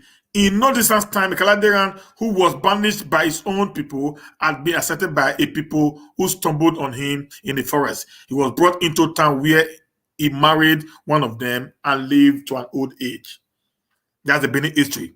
When his father, Owodo, was banished for ordering the assassination of a pregnant woman, Evian was appointed administrator. He tried to appoint Ogiame, his son, as his successor, but his effort ended in total fiasco as a result of the opposition he faced by the Beninese. This led to the disorderliness and anarchy. A search party was then sent to look for the long banished prince, and the trial inevitably ended at Uhe, where a Calandera had established. Alas, he was a very old man. Even if he accepted the delegation plea to return home, he was not physically capable of undertaking such hazardous journey. He allowed his son, Oromiya, who had agreed to go with the delegation. Oromiya arrived around 1200 AD. He fathered Eweka I. Oba Eredewa is the 38th Oba of Bini of Edo, and Oba Ewa II is the 39th, by his direct line of succession from Eweka I. Okay, guys, the history of Bini monarchy can be traced back to the Ogiso era in the 10th century. It is believed that there were 30 of them before the arrival of Prince Oromiya from Ife. The first Ogiso was Ogiso Obagodo, who handed in an effective system of administration, although the last Ogiso was banished from the kingdom for misadministration. At the time of the banishment, Owodo had no successor because his only son and heir apparent, Ekaladera, had earlier left for an unknown destination after having been secretly granted freedom by those sent by his father, Owodo, to execute him as sacrifice to the gods to enable him have made children. History had it that the Kalandera founded Ugoton, which was called Igwe Kaladera, the land of the Kaladera. It is believed that the Kaladera first settled at a place now called Ugoton after several months of wandering in the jungle. Hunters from Benin stumbled on him in the forest, and after their return to Benin, he packed up his tent and left because he was afraid that these hunters would tell of his existence and his father would give fresh order for his arrest and execution. as he feared the hunter reported their discovery, where upon his father sent soldiers along with them to go and arrest him. But by the time they arrived, Ekaladera had gone. Afraid that Uwodo would not believe that they did not meet him, soldiers and hunters stayed put. It was they who, in fact, founded Uroton and named it after Ekaladera. His chance arrival at Uwe changed his fortune. His adopted name is Oduwa, which means I have chosen the path to posterity. Symbolic and has obvious reference to the history of his life, just as in the same way as Oromiyan, the name of his eldest son. It was the search for a Caladeran that took the Benin to where he was located, and his identity became known to the monarch, to the search party. Izoduwa refused to return with them because of his old age, but after testing the sincerity of their intention, he sent one of his sons, Oromiyan, to accompany them to Benin. Perhaps the nearest account of the antecedent of Oduduwa to the Benin oral traditional narrate here is a version written by T.A. Ose and S.N. Owambara in a short history of West Africa AD 1000 to 1800. That the name of the most revered legendary ancestral hero of the Yoruba is Oduduwa. Is portrayed in several variants of the legend as an eastern prince who driven out of his kingdom in the east, finally entered Nigeria after a long march with his followers. When it is realized that Bini is on the east of Ife, the version of Bini oral tradition is further strengthened by that account, irrespective of the difference of the version of the account of how Oromiyan came to Benin. There are certain common facts, namely that Oromiyan was the son of Oduduwa, and the father of Eweka I. Caladeran is said to be a tall, handsome prince, endowed with great physical strength and an adept swordman. His sudden appearance among the Yoruba people of Hui may well be an explanation for the mysticism surrounding the personalities of Oduduwa of Ife. Oromiyan's son, Eweka I, became the Oba of Benin in about 1200 AD, according to the Benin version. Eweka I therefore established no new dynasty. He was the great grandson of the Benin monarch Oguso Owodo. From Eweka I, who ruled up to the mid-half of the 13th century, to Oba Eware the Great II, who is presently the reigning monarch. A total of 39 Obas, excluding Oromiyan, had ruled in Benin. In most cases, the period of Oba weakness, self-sacrifice, effective administration, innovation in the cultural pattern of the environment, territorial expansion, and socio-economic development of the state. The history of Benin cannot be accredited to one Oba that ruled the kingdom, but a collective of different Obas who at different times strengthened the kingdom through unparalleled leadership style. Now, you know why I have to come there? The reason why I have to come there is because there is a link. That link needs to bring the unity we need. If the Yoruba believed that Oromiyan was the son of a Yoruba man, the Benin believed Oromiyan was the son of a Benin man, then why not us allow that belief to bind us together as a people? That's all we need through the path that will give us a more stronger, viable, workable Southern Nigeria. Now, the last question I have for today is this. Question of the day. As an Easterner, who will you choose as your leader between the Southeast governors and the IPOB leader? Give reasons for your answer. Please, you're going to drop your reasons on the chat box. If you're going to drop your reasons on the chat box.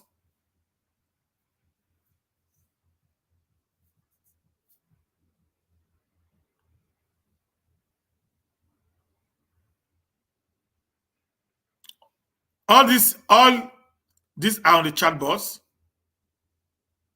So put your question there on this chat box, your answers there, and I'm going to read it out to the people.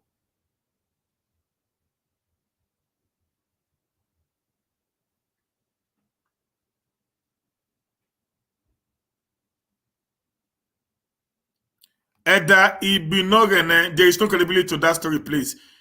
Sometimes you guys just jump on words. You don't even understand the reason why behind anything we say. This is not about, and this is about putting things before the people. So sometimes you guys need to actually sit down and listen very well and understand where the presenter is going to. So the issue there is just that we all are linked together one way or the other. Simple and pure. I don't care what we are. This is what we're saying now. Company Brown, this is where you guys are making a mistake. Assuming the Oba, as you claim, is from Yoruba land. And Yoruba believe that the Oba is from Yoruba, and the Bini believe that the Yoruba is from Oba. And we needed a united Southern Nigeria. Then what is your problem? So sometimes I just want to like try to actually understand the way our people are actually thinking.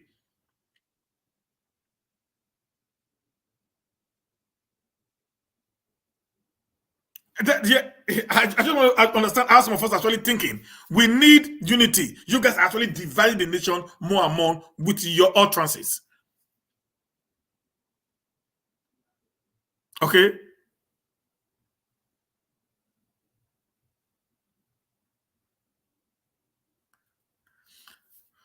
Chika Dick Akabuse. You don't want a certain Nigerian. So what do you want? Give me what you want. Give me what you want. Tell me what you want. Of course, I have about. Nnamdi Kanu is the greatest of our time. Thank you. Best way Gaiwe said Nnamdi Kanu is the greatest of our time. This is from Best way Gaiwe. Nnamdi Kanu is the greatest of our time. So he's believing that Nnamdi Kanu is more and more better than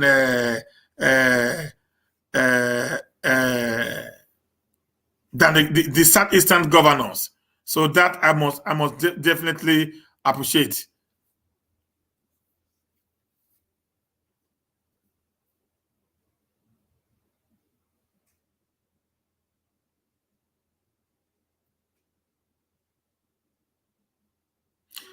Gibson, Gypsian, whatever you call yourself. Sometimes you guys just come on war. You don't even understand what is going on. You just jump in and you guys your talk. Okay? Go if you just come into my show, it's better you go back again. What's the show from the beginning? Maybe you understand where I'm going to, that you know how to come into people's show and make remarks. Okay, guy? I'm not going to blame you because many of you guys are actually lack of ideas, and you're actually the one that is creating the disunity, among the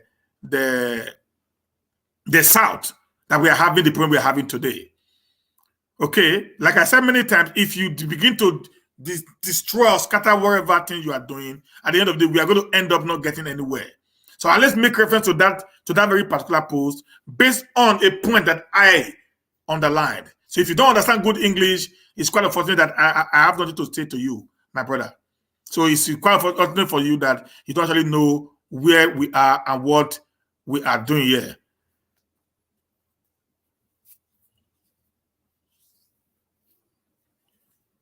No, Igbos are not useless people. Answer belly. Igbos are not useless people. Okay? Igbos are not useless people, my brother. They are not useless people. We have a lot of good Igbos. I have a lot of good Igbos as brothers. Okay? I have a lot of good Igbos as brother. Okay? I have a lot of them as brothers. They are not used. There's few, just like we have bad eggs in every society. We have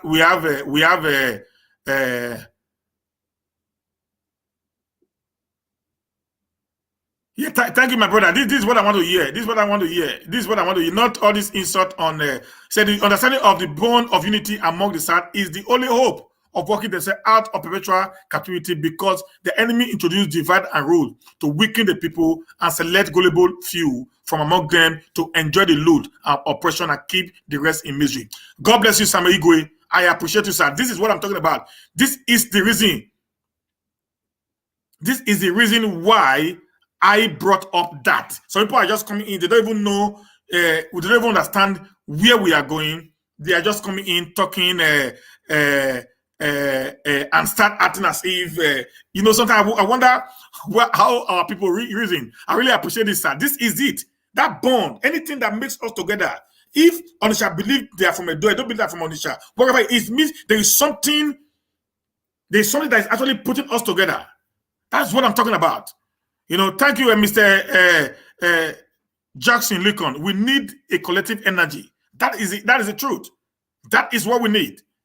That is what we need. Destroying one another will not help you to gain what you want to gain.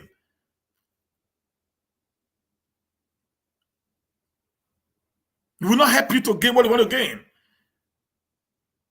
It will destroy the more. We are losing grip of the reality.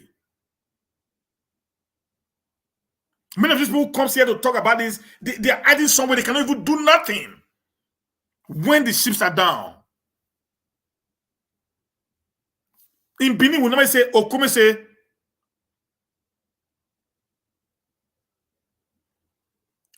say, war is not beautiful. So my advice is we must start seeing ourselves as one. Many of you live in Europe today. Many of you live in Europe. You were not born here.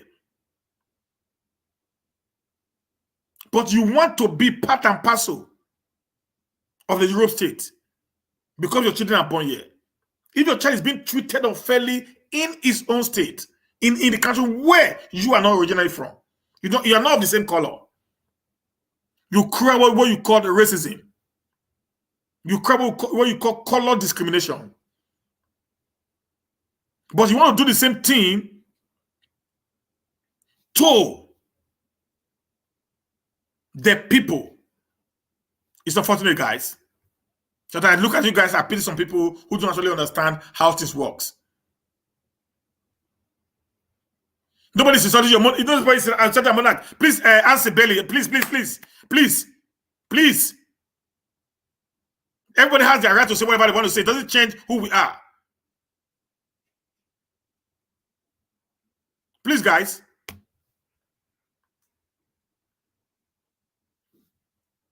Nnamdi Kanu is our leader. Governor have no say in the grassroots. Stop talking about Southern Nigeria. It's either you are Oduduwa or Biafra or Bini. That's if they want to have their own nation. The only thing that unites Biafra and Oduduwa today is disintegration of Nigeria.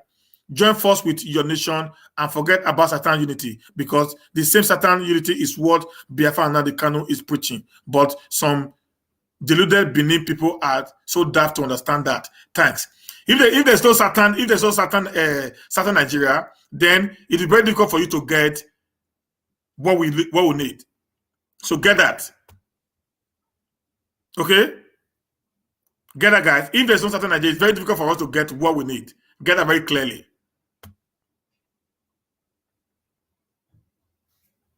The Satan need to unite together and call for one goal. That is it, sir. I think that is the point. That is the point. That is the point. That is the point.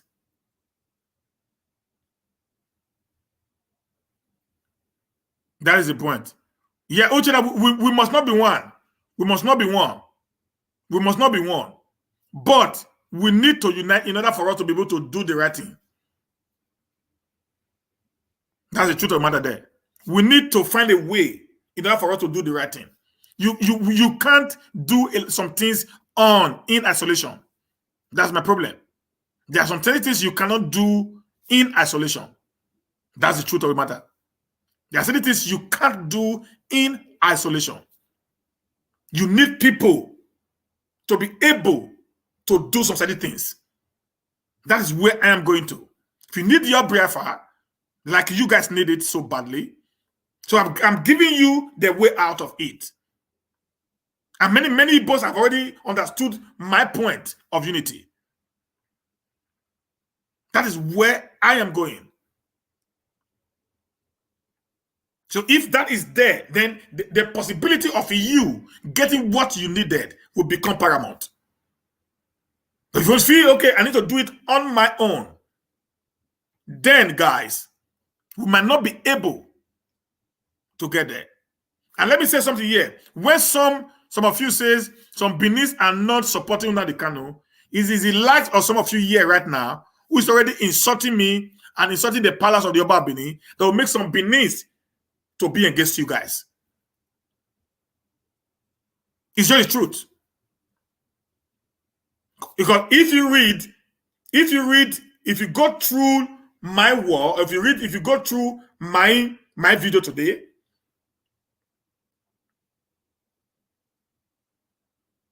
that is, God bless you, my brother. You know, God bless you, Chamandra.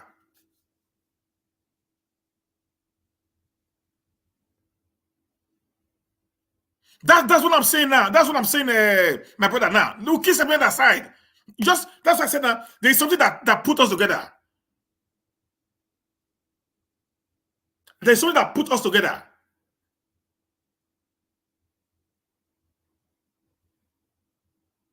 There's something that put us together because what you wrote is what made me to say that, my brother. There's something that brought us together. That link that we believed based on history can be able to unite us. Let's all put that link as the basis, the foundation of what we do for today. So that will help us to have this energy that this is my brother. Okay?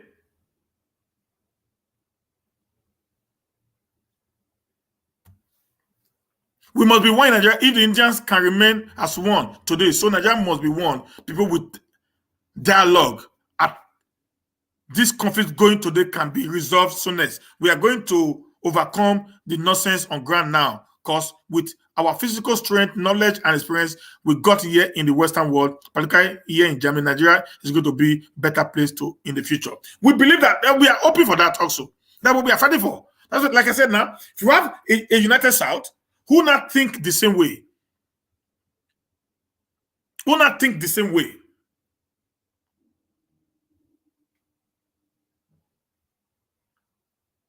Who not think the same way? That will give us an ability for us to get what we want at every point in time.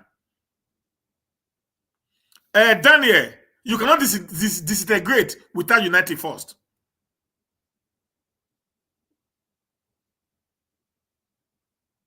We can't disintegrate without uniting first. That is what I'm trying to say.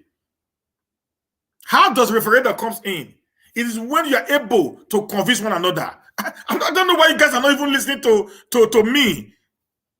I want someone to actually get where I'm coming from, guys.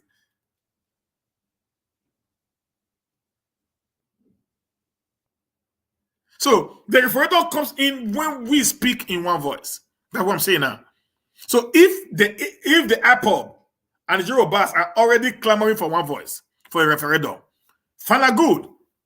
So let's push referendum on the front burner of our discussion as of today. Then we can be able to get that which we actually needed from the Nigerian state. I do not want us to go in the path of war. I do not want us to go in the path of destruction of what we have labored for. Like what happened in 1966 and 67 to 1970. I do not want to go in the path of over 3 million Southerners were killed.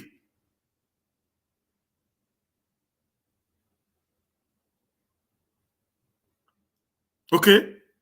So the only way we can be able to do that is when we all come to a round table in the South. They will not present a unified document to the Nigerian state. Just like what they did few days ago when they asked either you restructure or we disintegrate. That is what I'm talking about. But if you want to do it by force, then we're going to go back to a civil war.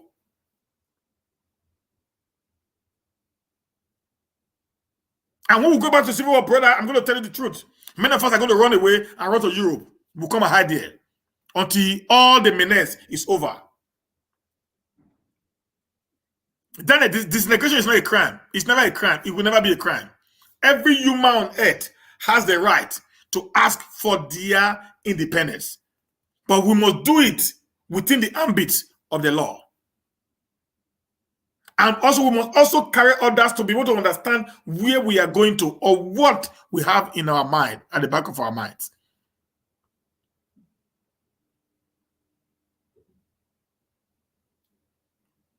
Okay?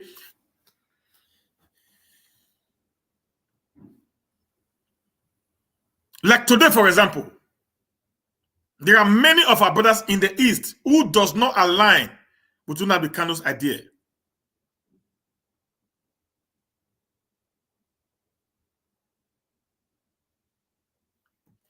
Gerard Uchena, I think you are more useless than I ever thought, my brother. You know, some of you just rat on in here. This is where you create more problem for the job that your leader is doing by your unguarded utterances. You must do it within the ambit of the law.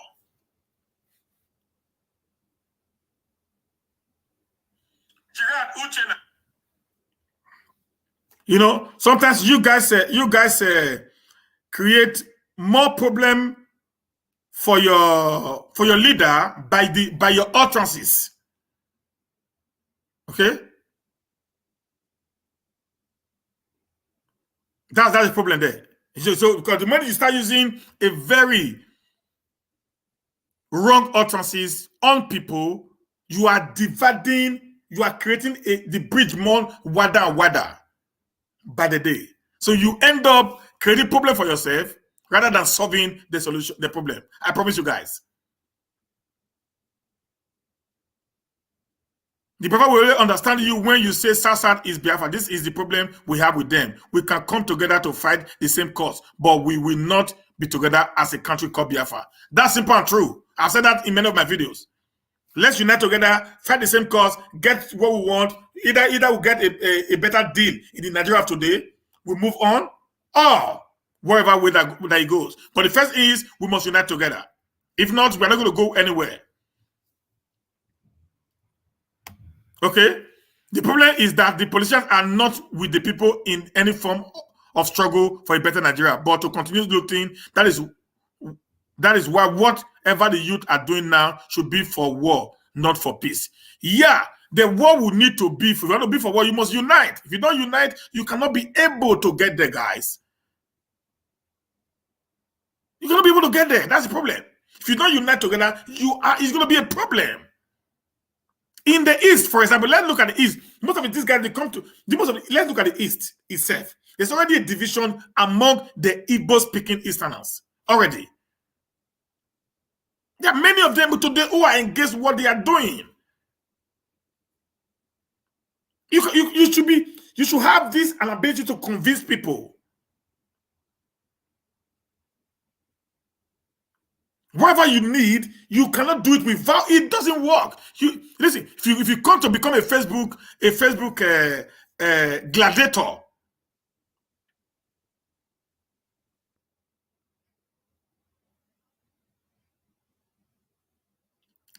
gladiators, then you're going to have a lot of issues. Okay, so the unity of the South is what we needed right now to salvage the already destroyed system before we can do anything. Whether you're going to disintegrate or whatever. If you don't unite, listen, guys, it's going to be difficult. I promise you that. We should just sit down and read the handwriting on the wall. I read a news from Powerful, one of their media aides to IPOB. Okay, I just read the news, and we all know what it said. That the traditional rulers and the government are already putting up a vigilante groups, hunters as a vigilante group, to go and combat the Eastern Security Network in the forest. This is not from the Nigerian government now. This is within the eastern states.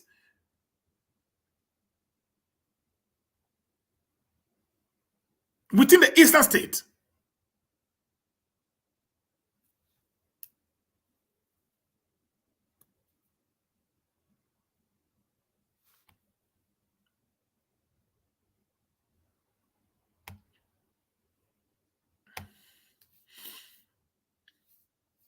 Within the eastern state.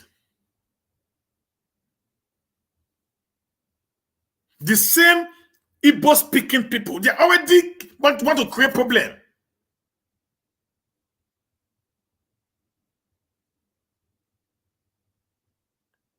But if we unite together, there is a possibility that we can be able to salvage all these problems that we are experiencing today as a people.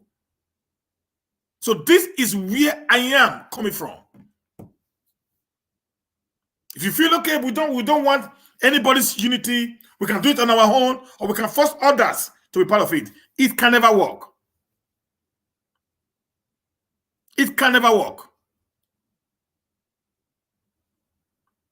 The wise one among them are already understanding. Thank you. That's what I'm saying now. They are there. People need to understand where I'm going to. The unity is of the youth, not these people who have already put us in this mess. If you come in here, you insult my person, I have my followers, I have my crowd. If I begin to turn around and start saying things that I know is wrong, just to discredit you, I'm already dividing the house. Most of you guys, I don't think most of you actually listen to Nnamdi Kanu anymore. If you guys listen to Nnamdi Kanu as of late, you know that he has changed in his approach. Completely changed. Some of you are still believing in the old Nnamdi Kanu. And I explained it here. The first day that I came, I said it was a tactics that he operated.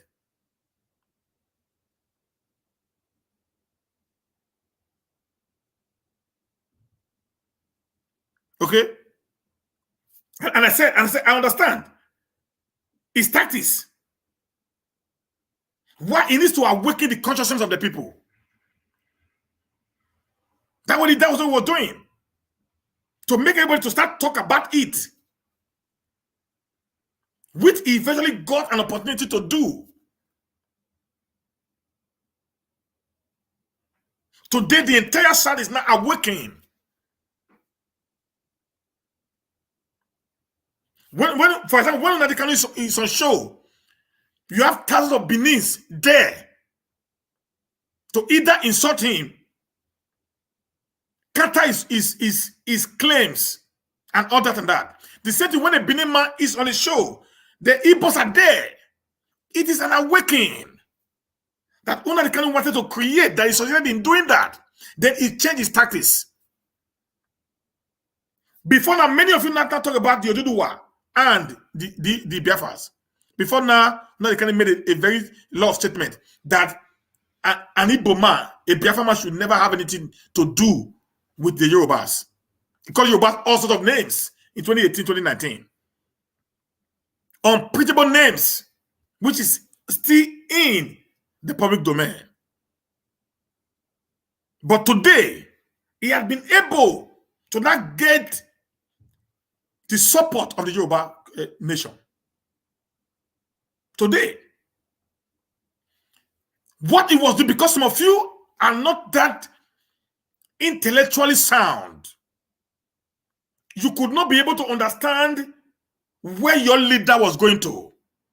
I've said it many times here that Nnamdi Kanu is a small talker. He's an orator. He understood the use of the words in order to be able to convince.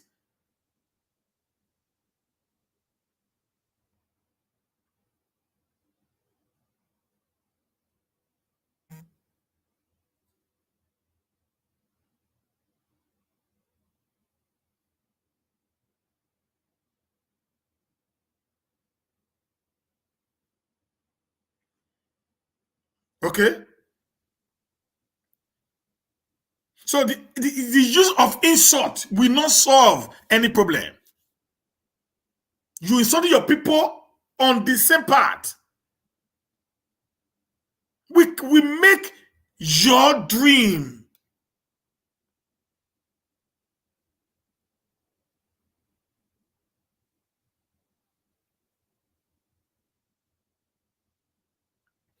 a reality.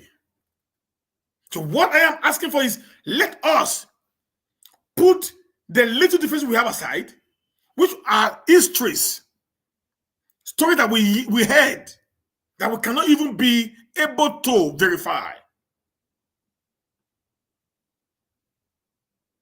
Let's bring what bind us together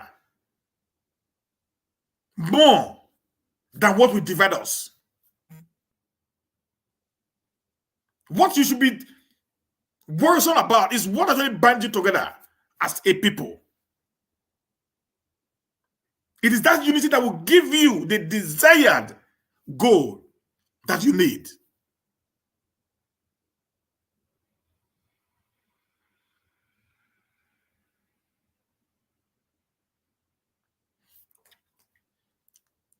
In this 21st century, you cannot intimidate anyone to submission. It has gone beyond that. In this 21st century, where states are now be created as a region of law, these states are now operating as an independent entity of their own. That's why there are boundaries all over the states.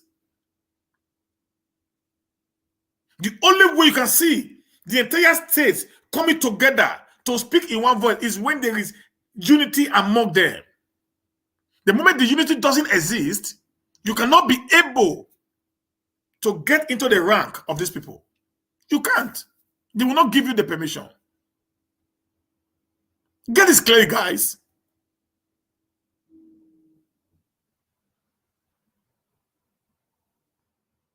Get this very clearly.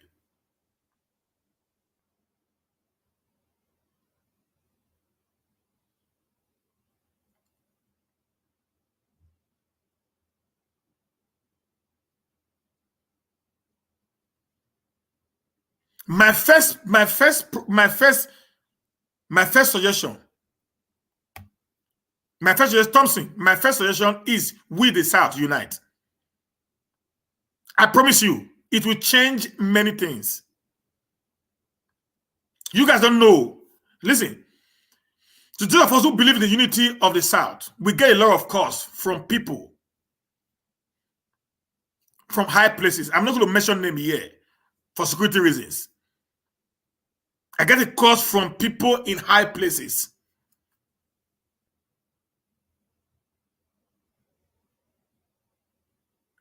From people in high places. Even from the middle belt.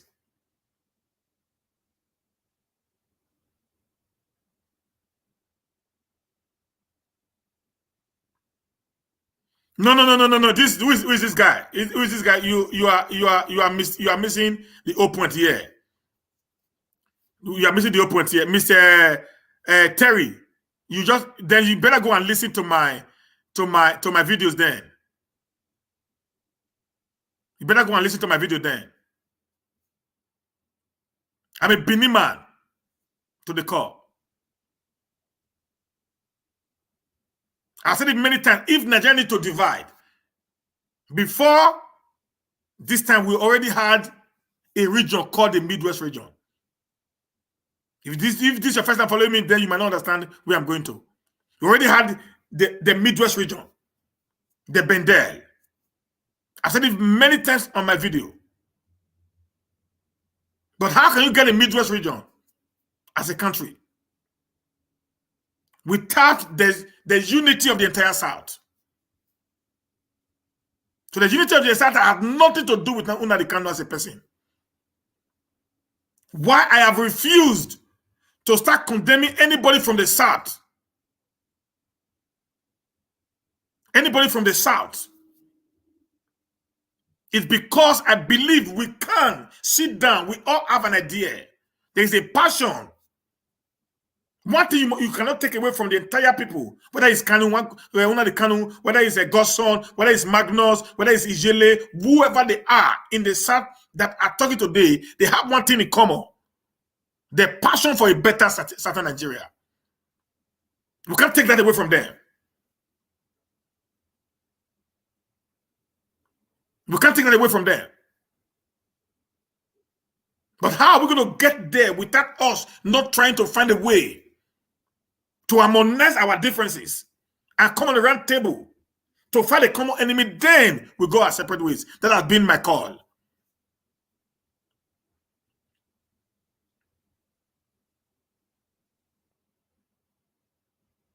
Okay?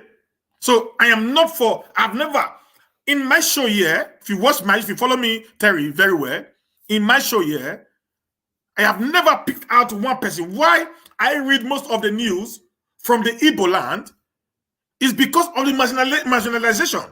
So if people are agitating for something because they are being marginalized, we must pick that point up.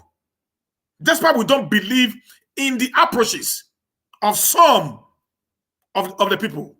We must pick the point that yes, these people are marginalized, but maybe their approach to whatever that is happening to them is not according to what you and I believe in. But the point is, there is a level of marginalization on the Eastern Nigeria is one thing that we should not run away from. So if you think by me saying that is supporting Nnamdi Kanu, then I can't say otherwise. That's just who I am. I'm very truthful, very factual. But my take is not to support any gladiator of any kind from anywhere.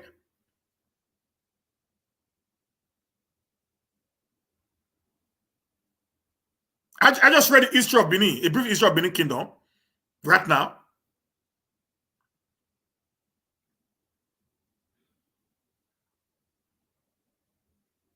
Okay?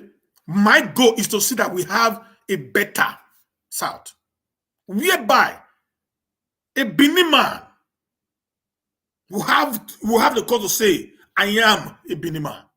And Igbo will have a cause to say, I am an Igbo man. That's what I'm asking for. We run away today. We run to the Mediterranean Sea, to Europe. It's not only affecting the East. It's affecting the Benin Kingdom. It's affecting even all the Southern Nigeria. When they're traveling out of the country, why do we do that? It's because of the pressure that we are passing through. We must tell ourselves the truth. So if someone like Nnamdi Kanu gets an opportunity of such, to not begin to speak to his people because of the marginalization that they are getting, you think I'm supporting him? No, but we must tell ourselves the truth. The government gave Nnamdi Kanu an opportunity to do what he's doing today. We shouldn't hide from the truth, guys. We shouldn't hide from the truth. The government actually gave him this opportunity to do whatever he's doing today. They gave him the platform because they decided to remove the Igbos from the Nigerian setting since 1967 because of what happened in 1966. If it had happened to a Bini man, how would I be speaking the same way? Maybe I would have done worse than Nnamdi Kanu as of today. The truth must be told, guys. So I'm not supporting what he's doing. No, I'm not asking. The Benis can never be. I've already said it. Maybe this is your first time. If you follow me, I've been saying it. Let's unite. The Bini always have a way.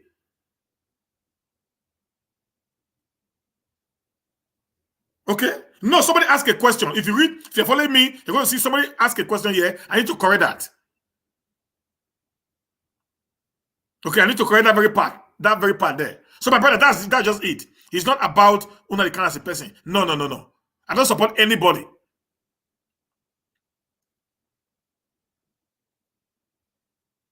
I don't support anybody. I'm just standing for the truth. Now, before I go, let me.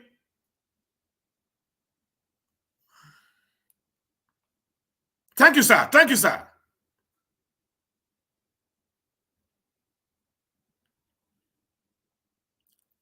Success cost time. Have you not heard what I'm saying now? Nobody's supporting anything. Asking for unity doesn't mean you are supporting people. You guys should get it. Maybe this is your first time following me. You might not understand what I'm saying, sir. I cannot destroy the South. I believe in unity of the South. I am for the unity of the South. I can't destroy the South. That is my take. I can't destroy the South. We are one. You see, I've never in this show destroyed anybody from the South.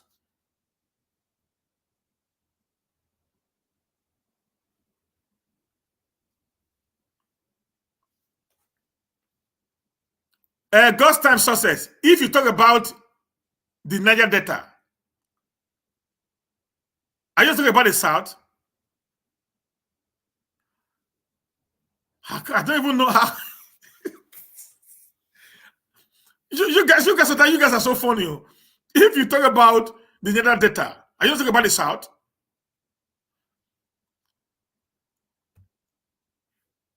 I think some of you will get me clearer when you understand this.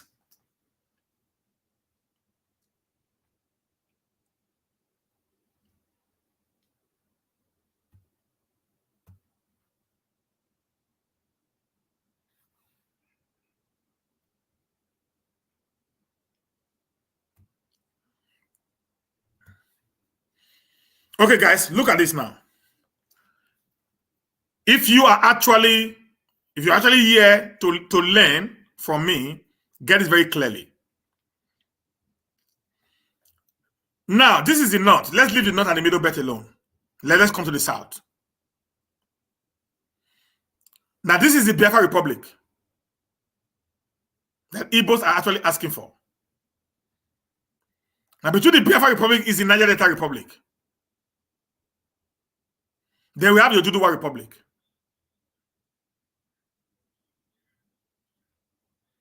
Okay? Now, if you see this Biafra Republic here, if you put this one now, this Niger Delta Republic up to this place, the entire Southeast, which is the Biafra Republic of today, is locked up in this Niger Delta Republic.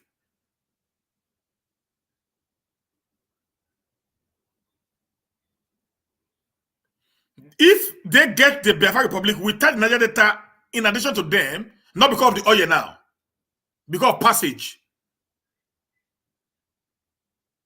they can't be able to go out of this place except they go to the sea. The landmass is already locked up in the Niger Delta.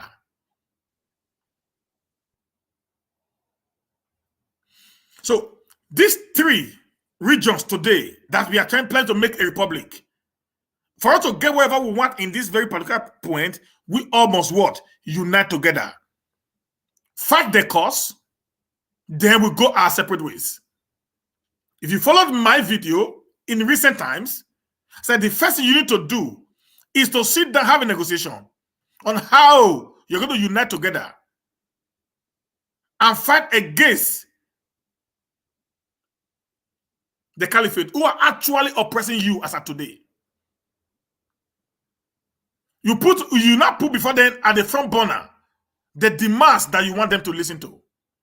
But the moment there is disunity between either this or this or this, then we are having a problem. No matter what you think, guys, if I decide to say, okay, I want to fight for a Niger Delta Republic, without the Igbos and Yoruba supporting me, this is not applicable. Because I am in the middle of these two. Let me also shock you guys. In the 1967 war, civil war, do you know why the Igbo lost? Because this region here, which is the Niger Delta region today, was locked up by the Nigerian army. Because this region was not part of the cause that was here. It was locked up. Yeah. The Bini, the Dembendel, or the Midwest region, was locked up. And The people, the Oduduwa, who were part of the Nigerian army, and the northern side, which is the Arawa Republic and the Niger Middle Belt, they all decided to join together with the Midwest against this one. If the Biafra has gotten a passage in this place, which is called United Nigerian Delta or the then Midwest region, they would have been able to capture many cities and states in the Oduduwa Republic. Knowing that this place, which is the Bini, the Edo State today, Edo Delta, is the passageway from the east to any part of the nation, and from any part of the nation to the east.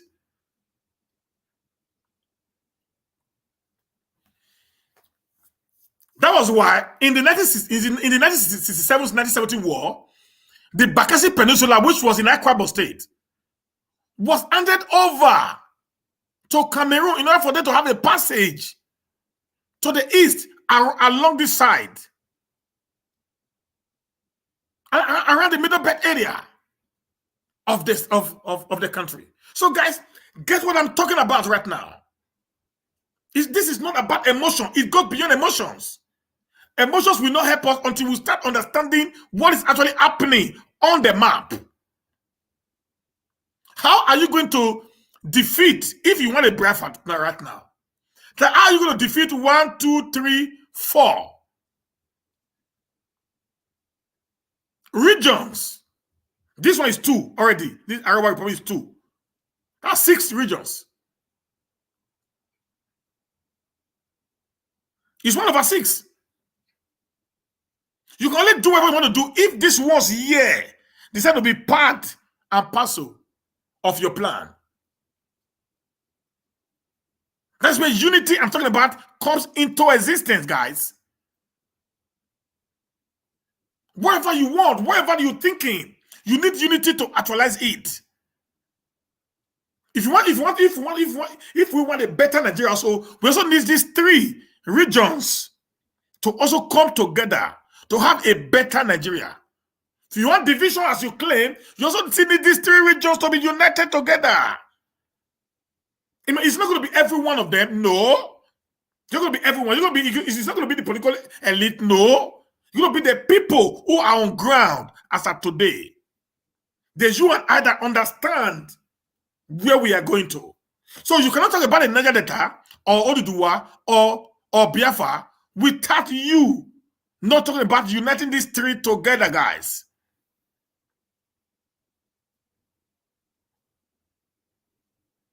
So my question is this: why do I echo? Why do I echo so much on Nnamdi Kanu and his boys? Because they are the loudest. They are the loudest today in the secession agitation.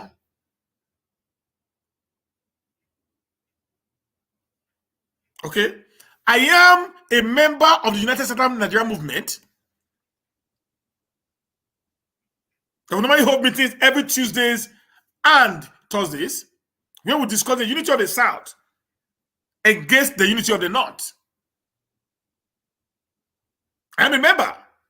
So I believe in unity of the South, not the division of the South. I've spoken about Bini. I've spoken about the Oduduwa, and I've spoken about Biafra. So I do that in every of my videos. So nobody can be able to turn me to believing that I should be against the Biafra people. I will not do that. Nobody can be able to tell me to be against the Oduduwa people. I will not do that. Neither will anyone tell me to be against my own people, the Niger Delta. I will not do that. Every news or every statement I come here to make to you is to see how we can put our differences aside and unite together as indivisible people with the same culture and tradition. We have been divided by the white men when they came in. Some of you should go and read history. You understand how we were before the coming in of the British to Nigerian state. Like I said, I told you guys before, in this part which called the Arawa Republic today, the only thing that binds it together is religion. This will have more ethnic groups than any other part of the South.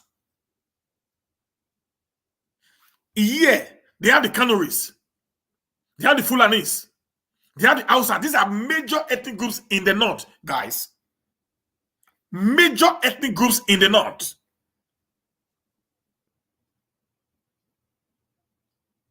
But because of religion, then the Hausa language was not forced on the people. We don't have, listen, in the East here, they only have one ethnic group, which is the Igbos. In the West, they only have one ethnic group, which is the Yorubas. It's only in Nigeria that we have few ethnic groups together. If you check the over 200 something ethnic groups in Nigeria today, they are all in the North.